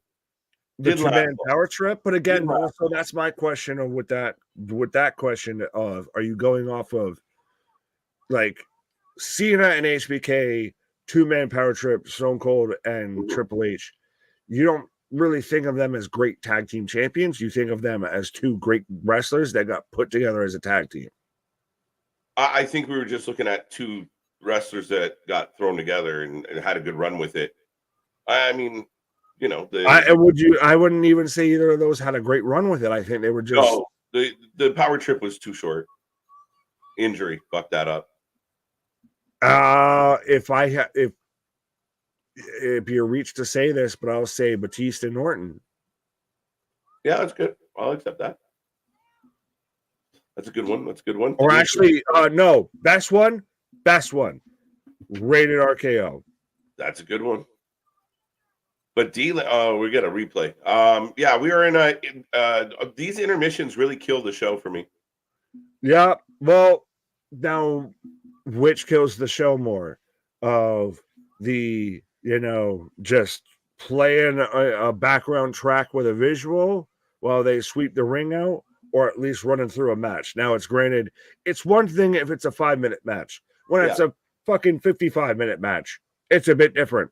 I just don't know what the need for this intermission. I guess because they're setting up the cage. Yes. Sure. All right. Who were we got that one. On my birthday, Max Kruger versus Matthew. Happy birthday. There you go. 3 stages of hell match. Blood and Thunder. Is that the Thor threequel? That sounds like the next one to come out for Thor? That sounds like Love and Thunder. Now we got Blood and Thunder. That sounds like a punk band headed by John Moxley. Blood and Thunder. No, his would be like Death Jitsu or something. Right. Oh, that's a great one. Yeah, no, I clicked that while you were saying before. Yeah. Rocket Sock. We are rolling through. We're getting ready, I believe, for the main event of Wrestling Revolver, Cage of Horrors. I admit at this late hour, this intermission's getting under my skin, but we're rolling along. We had Collision tonight. We are back tomorrow. Sunday. Monday. We are back on Monday. It is, approaching Sunday. At this rate, we might be leaving here on Sunday. Back. But, we are back on Monday. Raw, we will find out more Wyatt 6, what will happen there. Will there be a follow-up with Drew? What has Adam Pearce got to say? Will we get an update on Punk? Chad Gable, is he a zombie? Let's find out. Tuesday, NXT. Wednesday, the go-home show for Forbidden Door. Thursday, we have our preview show for Forbidden Door. Friday, we got SmackDown, and we got more coming your way. We're building all the way to Forbidden Door on Sunday. Going to be a crazy week here on the channel, folks. And don't forget, we're right around the corner from Money in the Bank as well. Heat Wave. So much coming your way.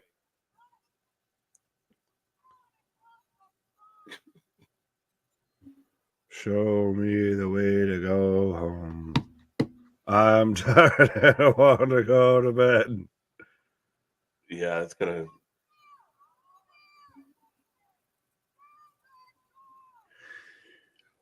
Volume control, even on the fucking replay with this fucking commentary team. Volume control. I know we get loud and we pop and everything, but just for the love of God, you can still emote and not blow eardrums out.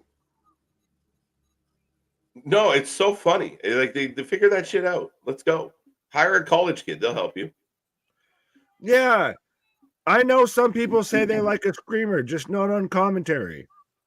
Right? Stop. Stop yelling at me.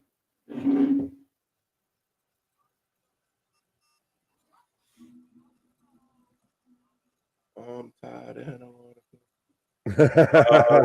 I've got it stuck in your head too. I love that song. It's one of my favorite parts of that movie. It's literally, I constantly will. 1,700 men went in the water. Only 700 come out. See that thing about a shark? They don't seem to be living. Had to take a bite out of you. No black eyes. They roll like a lifeless eyes, like a dove's eyes. The best is too with Always Sunny out Charlie or whatever. Correct comes and right to you. You don't seem to be living. You can still emote, but not blow eardrums out. You said bloat. So I was like, whoa. Tell that to my ex. Whatever votes your vote. Amen. Tell that to my ex. Oh, like I said, every now and then somebody likes a screamer, just not on commentary. Well, like shit, man. I don't know if I'm listening to wrestling or if I should order a Jumbo Yak with fries. Like, what is happening? I wish I could just have a button to do like a filter on the mic. Thank you. You want a Jumbo Yak? And then why you not saying soda? See, man. It's Bully Ray. And then shout out to CW Anderson, MLW original. Shout out. ECW original. What are we talking about? CW. What did I say? CW. No, he said I'm not correcting you. I'm correcting Damien. I'm MLW original, which may be true, but CW Anderson's originally from ECW. All right. Damien's like, I don't care if you guys are watching. I'm just going to pretend you are. No, it is still. I mean, good on you. Trust me, I was halfway tempted. I still want to know if Bushido is still worth purchasing. Jesus, tapped it. Half this fucking pay-per-view's been this goddamn replay. There's been a lot of breaks. That's you can have a replay, but have it be like a 5 to 10 minute match, not a 55-minute match. Yeah, right. We're getting a main event. We were here live for fucking Revolver. Literally the same thing. I've seen it. Deja we're watching the same shit again. Man, some days I feel like it. Some days I'm actually doing it. I am doing it. Well, ladies and gentlemen, we still have 45 people hanging around at this wee hour. How's everyone doing out there? How's Saturday going? What do you want to talk about? Right. Camera lady looks like my ex. That's crazy. Warner for the win. Now we're just going to The dude has the front of his dress tucked into his silver shorts. And this is still, we've seen this now. This is the second time we've seen this man, and this is the best attire he's had. And again, I give him credit of cool. We got to, you're cutting promos on Cardona at the Emmys and everything like that. But my guy, stay with this. What made you think that this needed improvement? Yeah, Bradley saying this attire, like, I need to show off more of my body. Right? Yeah, he was just like, I'm feeling good, man. I'm feeling confident. I'm just the sexy Paul. Sexy Paul. See, you are the HBK. Oh, I'm the sexy red. That's what it is. I'm the sexy red. I'm out here going to Pound Town. You start twerking, I'm turning the stream off. Hey. I was going to start twerking. Oh, fuck. I knew what you were going to say right away. You're like, hey. It was a threat. The possibility was out there. Is that all I got to do? Warner. I'll shake it ass.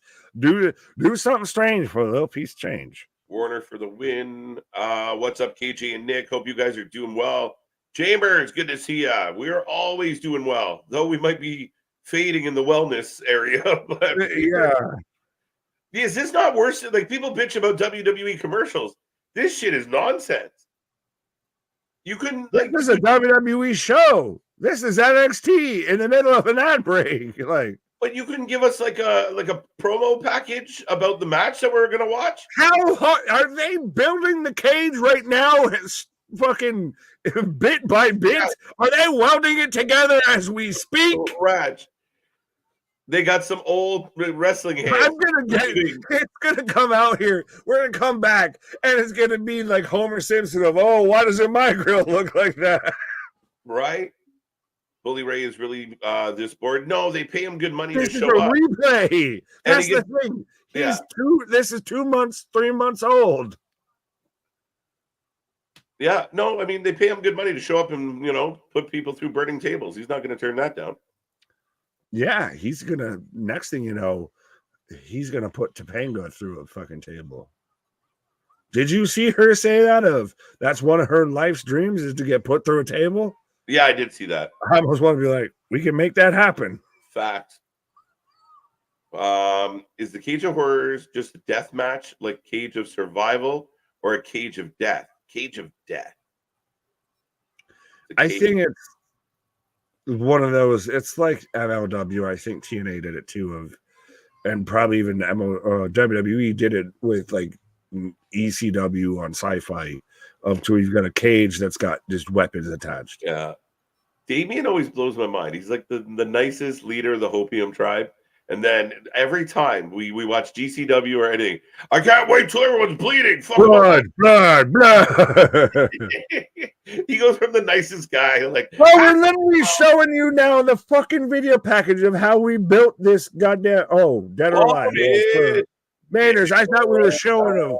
We were out timey. We were fucking welding and pounding together this fucking hard-earned steel. I never knew they were calling one called Manders the Corn Belt Cowboy. At least he doesn't eat corn the long way. You ever run through a field, cornfield backwards, naked? You know how you stop?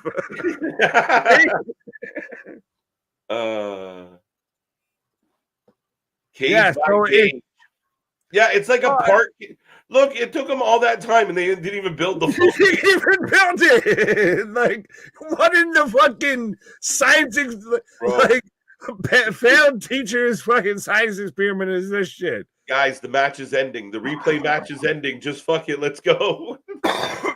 Right, but still, literally, I was at least going to give you halfway credit of like, cool, at least they did it you know. Well, it's like, Effie versus Mance at the GCW show. Yeah. I watched that with the missus, and I was like, well, it's still they call it a cage, but there's only 3 sides, so it's technically not a cage, but you can have it. Not even what I'm mad at. It's the half cage of horrors, as Matthew Justice comes out. Is this even a half cage? This looks like 2 walls and a scaffold. This is fucking Homer Simpson doing the nuclear power plant with fucking wings on the side. Right. This is Adam Sandler with I drew a blue duck because I've never seen a blue duck before. What the fuck is this? Justice instantly going up the scaffold. Actually almost slipped on the way up. But he is not the sturdiest of fucking sneeze. He's instantly get me the fuck down from this. Jeez. I'm gonna sneeze. Achoo, and this is gonna fall over. That's fucking as stable as my last relationship. Warner for the win.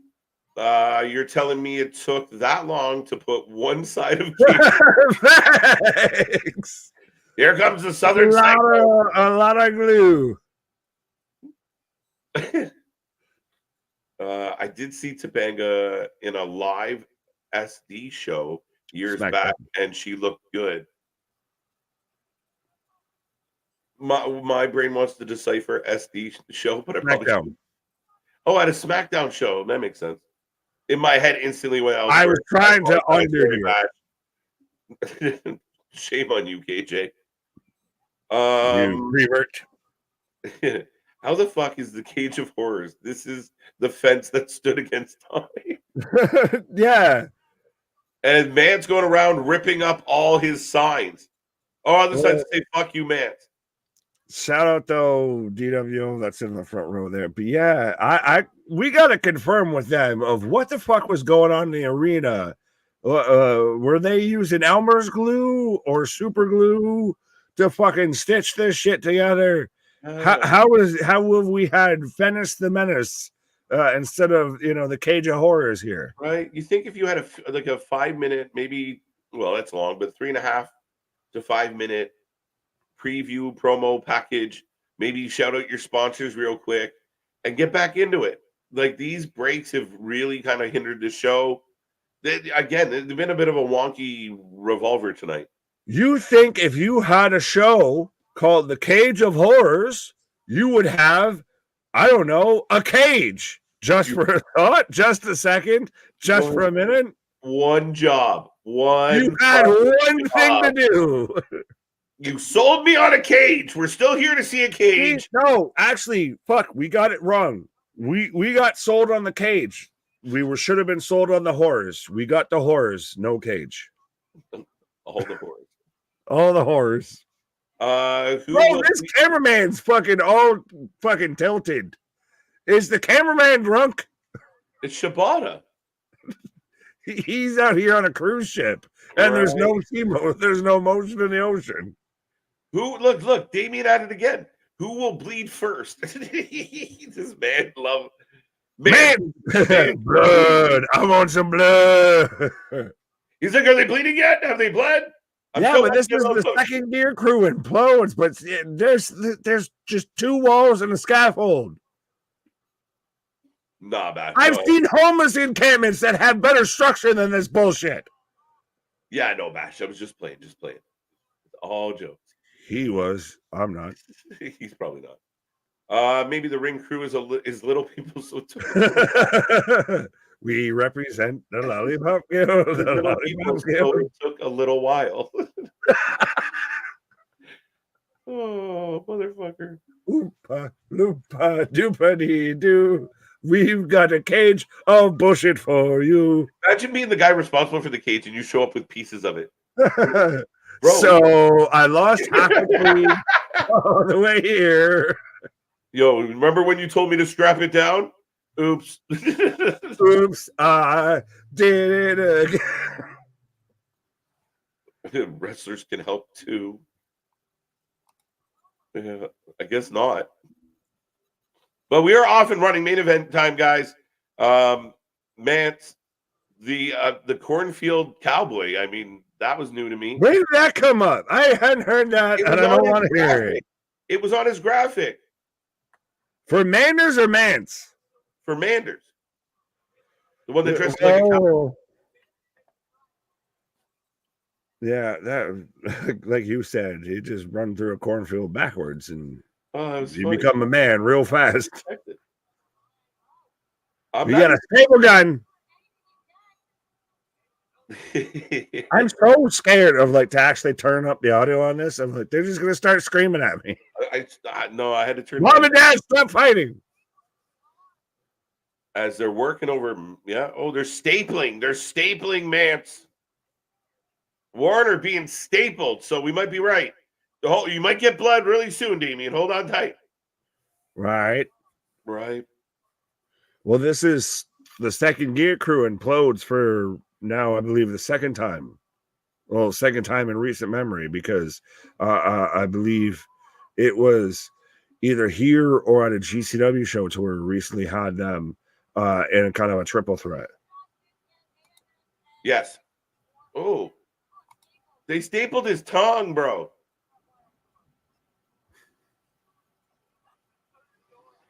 Big chops from Matthew Justice.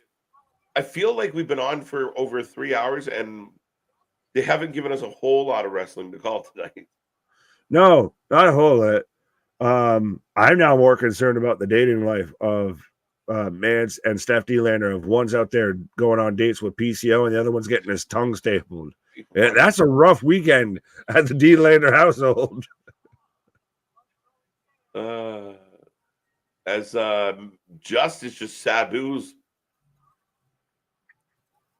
the chair across. What he's. Oh. If someone's going through a flaming table and if someone choked him out with a sign. Or did you do the paper cut or whatever? Well, no. It was a stiff sign. Table looks like it's from your local VFW, by the way. What did the sign say? God only knows, because we've got the fucking crow's nest camera angle here.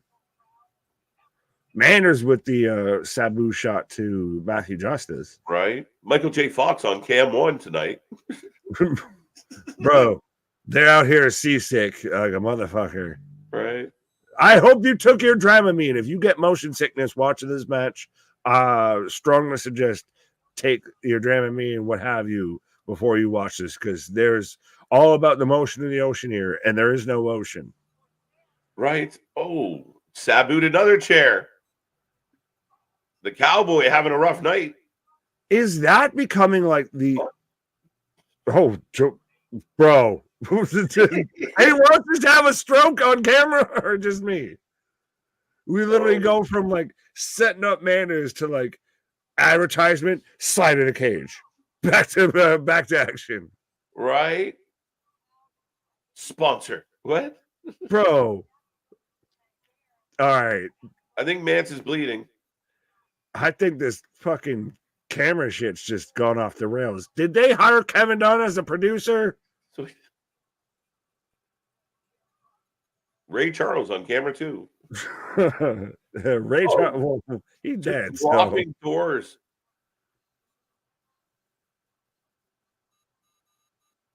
That was deliberate. Am I the only one that thought he was about to fucking smack himself in the face when he popped that over the top there? Yeah. I'm like, you didn't get that far enough. You're about to just teeter-totter yourself. Oh, another one down.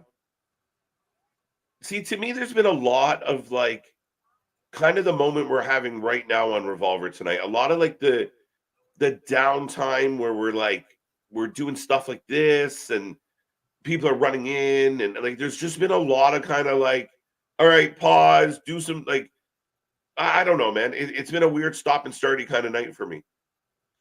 100%. And side question, when you only have two sides to a cage and you're trying to put like doors in and everything, why are you doing it over the side that has the cage when you could just literally take like a step to the side and slide it in under the ring or under the ropes?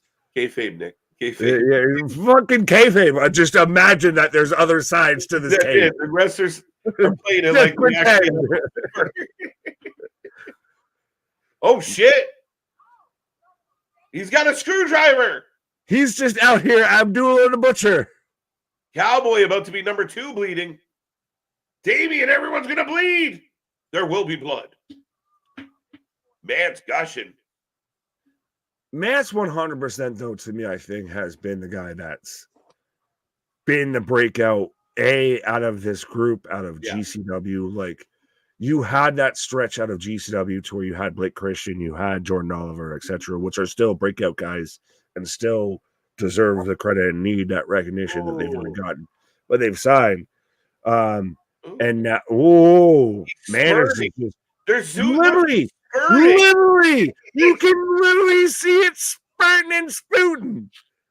Literally, that's the first time I've ever seen a fucking water fountain come out of somebody's cranium. Stop. Oh my god. Kayla bubbling. Oh. This is not going to go well. Thousands of hours streaming between you and I, Nick, and never once have we yelled out, "He's spurting!" I don't know if that's a good thing or a bad thing, but yeah, no, 100%. That man was came from the ground, bubbling. Damien he's spurting. Whoa, me too. But that's literally, I've never really fully seen that up there, up close. If you can literally see with the bald head, if you can literally see this man's water fountain sprinkle out on the top of his fucking forehead. Right. It was just, dude, that was intense. It's provocative. Shit. That's what happens when man had a bloody bidet popping out of the top of his head. Right. That's what happens when I nick myself shaving. It's like, bidet. He's spurting. All these guys are too talented to be doing this shit.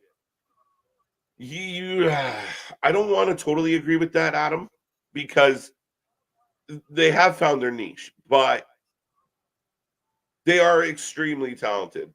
And it's not like they don't love what they do, but I see they could be in real angles or have more traditional matches. Doing this, though, is part of what made you think that they're so talented. So I will argue that.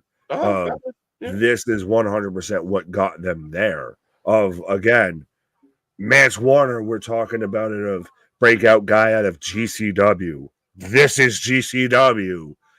If you've ever seen it, Christ, I sat there and showed this is Mance Warner versus Effie the other weekend there, and damn near turned to a GCW fan, regardless of everything going on or anything like that. This is what got you to the dance. Yeah. So you're going to stay with your dance partner a bit. Mm-hmm. Speaking of dance partners, though, I'm going to break off and find one here for a different minute for a second. Why do they have some goth streetwalker filming this match? I can literally see her stand. No, she's good. She's one of my faves. She's trying. I mean, equal opportunist. Boston, be serious. Someone gonna bleed like Moxley does most of the time. We already got that going. Everybody bleeding. Mance is the only one standing at the moment. He's been in control, folks. We are in the main event of Wrestling Revolver, Cage of Horrors. And it's been kind of a horror-ish night overall. Mance gets knocked in the corner by Justice. Screwdriver to the shoulder. Boston, that's a hilarious comment, by the way, sir.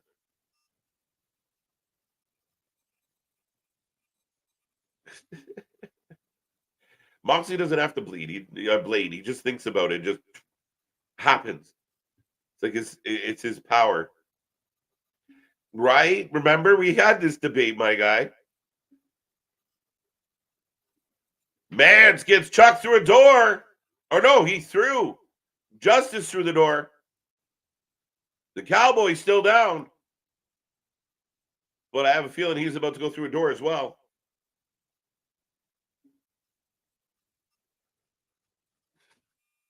Moxley bled a lot yesterday, though, folks. I don't know if you guys caught, or I guess this morning, in the wee hours of the morning, Moxley at Bloodsport, the pictures were pretty gnarly.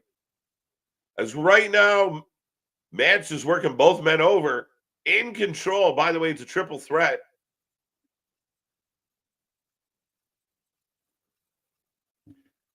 You said she's doing a good job, but she's the one in the motion sickness camera. It's hard to balance in the Dog Martens. I don't know what to tell you. That explains it. Maybe the camera's just heavy. Oh, up he goes! Power slam! Oklahoma stampede through the door. Spear! Everybody down. Are you sure it's her? Maybe it's the purple guy with the shaky hand. No, it's definitely her. It's definitely her. As Matthew Justice just using broken door. Now he's got a chair. How you enjoying this one, folks? Damien, you having fun? You little masochist. This is very violent. I had a feeling it was. Well, it is called the Cage of Horrors. They may have skimped on the cage. They are not skimping on the horrors. Pause. That's awesome.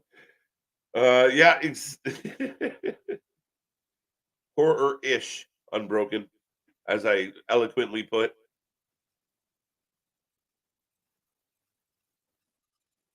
Now, we got the ref giving Justice weapons. Give me your tools. Oh, we got lighter fluid. Why would she give that to him? You got to watch out for them quiet ones. It's always the quiet ones. Hi, neighbor. Oh, yeah. No, we love you, Damien. That's awesome. It's always just like, I can't wait for the show to begin. Bleed. It's like Lisa Simpson. Hack the bone. Hack the bone. As Mance warned her up, they got lighter fluid on the table. Though I did. Oh, no, they found it. There you go. There you go. Nick nailed it. We started the week with horror in the Wyatt 6, and now we got horror in this. As the table chair door is on fire, Mance gets dropped into it. He who set it up got dropped. Manders going for the pin, but I think Justice is still there. Yeah, dude. Boston, you can 100% see this camera girl struggling. She don't even have her eye on that camera. It lit up. Are we now getting a flaming table going to be soon? Damien's so excited he's fucking up his grammar. Yes, we did get a burning table. Flaming table spots are coming, KJ. Facts. Oh. This chick is good. Leave her alone. She's trying. She's a nice lady. Flaming door, yes. Door, table, chair combo, whatever we call it.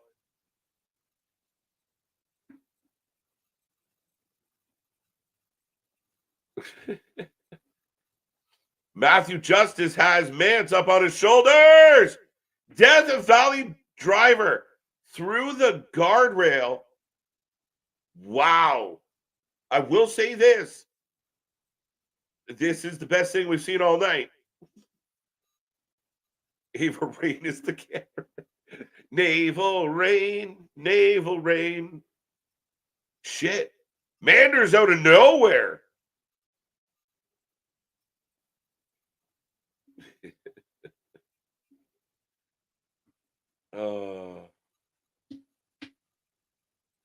As we're getting holy shit chants, Man's a bloody mess on the guardrail. Mander, oh, he's laughing. Mander's a bloody mess next to him on a door. Justice just to the side. Second cousin, twice removed. What is happening? All the men down. The match goes on. You watching a wrestling show or Tales from the Crypt? The whole thing sounds low IQ. It's carnage. It's chaos. I like it as a reprieve once in a while. And like Nick and I have said before, I mean, when you really do kind of put a story into it, it's kind of fun. A rhyme and a reason for that type of chaos. This is nuts, though, yeah. But it's three good wrestlers. So the moves and such aren't so bad. This is amazing. I love it. yeah. I'm so happy. If by amazing you mean terrible. There you go. There we go. On a Saturday night. Love it. We appreciate it, folks. We really appreciate hitting 5K. We're about to hit 5.1K real quick. It's climbing fast. Fuck you, Mance. There you go. Yeah, see, I don't mind this match. And again, another person has decided to go up over the cage with the doors, not realizing or remembering that the cage is open. Matthew Justice is pulling out some wire. Mance Warner's nowhere to be found.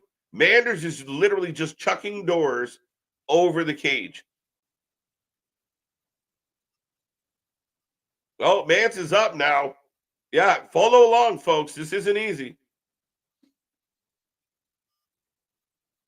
Yeah,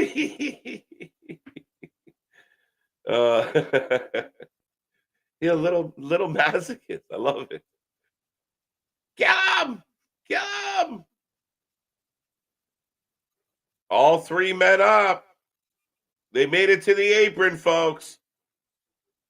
And this camera is giving me fucking motion sickness. Somebody get her a tripod. Jesus Christ. They stopped fighting and started building a house. Welcome to Habitat for Humanity. Damien's currently taking the tour.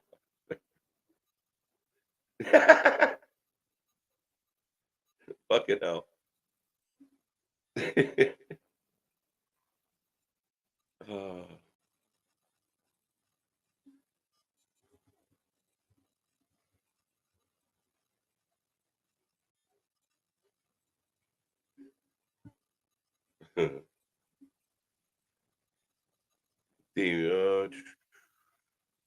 That's too funny. Damien's got all the doors removed from his house. Have his parents running around like Dane Cook. Damn you, door kicker. Nick went to bed. He's tired and he wants to go to bed. As all the men are just beating each other with doors at this point. Wait, now they're done. Wait, it's your turn. Oh, Manders just takes one. Didn't like it. Now they're pissed off at. Oh. Warner battered, according to who I'm watching. Wrestling for life. Let's go. Mance Warner buried now. Holy shit. Justice smashing Manders. Manders is taking a beating. It's chaos. It's carnage. I'm okay with it. Almost 4 hours into a Saturday night stream, Boston. I'll accept it. Considering how much of tonight was unfucking entertaining, I will accept this. Listen, I don't know what's happening in the US of A, but apparently doors are cheaper than tables. We got a 2 count, so the fight goes on. Bring out the bed of nails. Don't tempt them.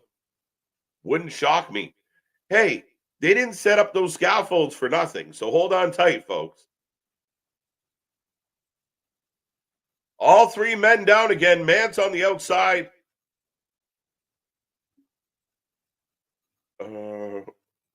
Yes, sir. I'm going to need 37 of your flimsiest doors, please. Did you ever see, I'm sure you guys have seen a lot of the shows where somebody went out and bought the wrong doors and they have like the laminate and they can't fucking break them? It's the best shit. Better nail. Relax, Damien. Relax. They got an actual table. Even commentary pointed out, this is the first table. What is happening? This is madness.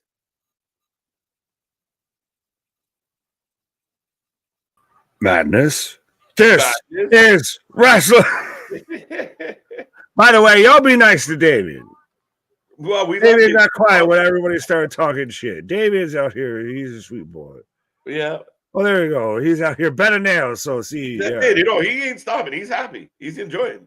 Masochist motherfucker. Yeah, I mean, the leader of the Hopium tribe is he's got a dark side. He's got a dark side. Don't piss off Damien. He's gonna fuck you up. His name is Damien. Facts. Oh, Death Valley Driver. Bro, this table. We got an actual like 3 hobos fighting in the fucking landfill. Literally, this looks like going down by the lake. Fucking waiting for Ricky to show up and fight for some pepperoni. Fucking way she goes, boys. Fucking way she goes. Way she goes.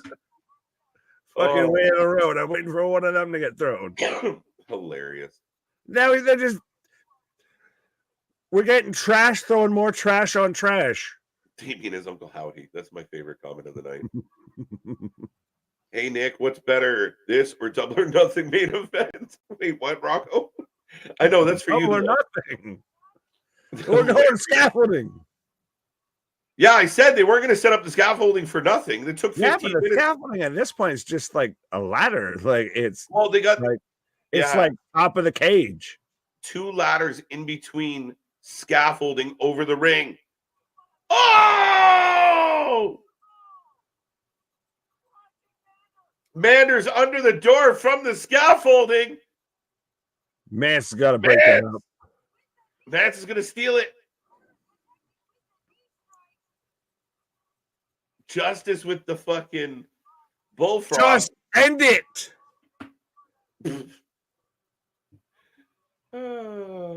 That hurt a lot. Yeah, it didn't feel good. Oh, now we're setting everything on fire. Oh my God. No, don't do this. Dude, please do this because this has got to be the end at this point. Wish you would have done this 2 hours ago, motherfucker. Bro, I can go down the corner and see 3 fucking bums fucking fighting the same shit. And I don't have to fucking sit here and watch this. Oh, that's it. That was so unnecessary to set the door on fire. Did he even set on fire? He just sprayed gasoline on it and then just pinned him.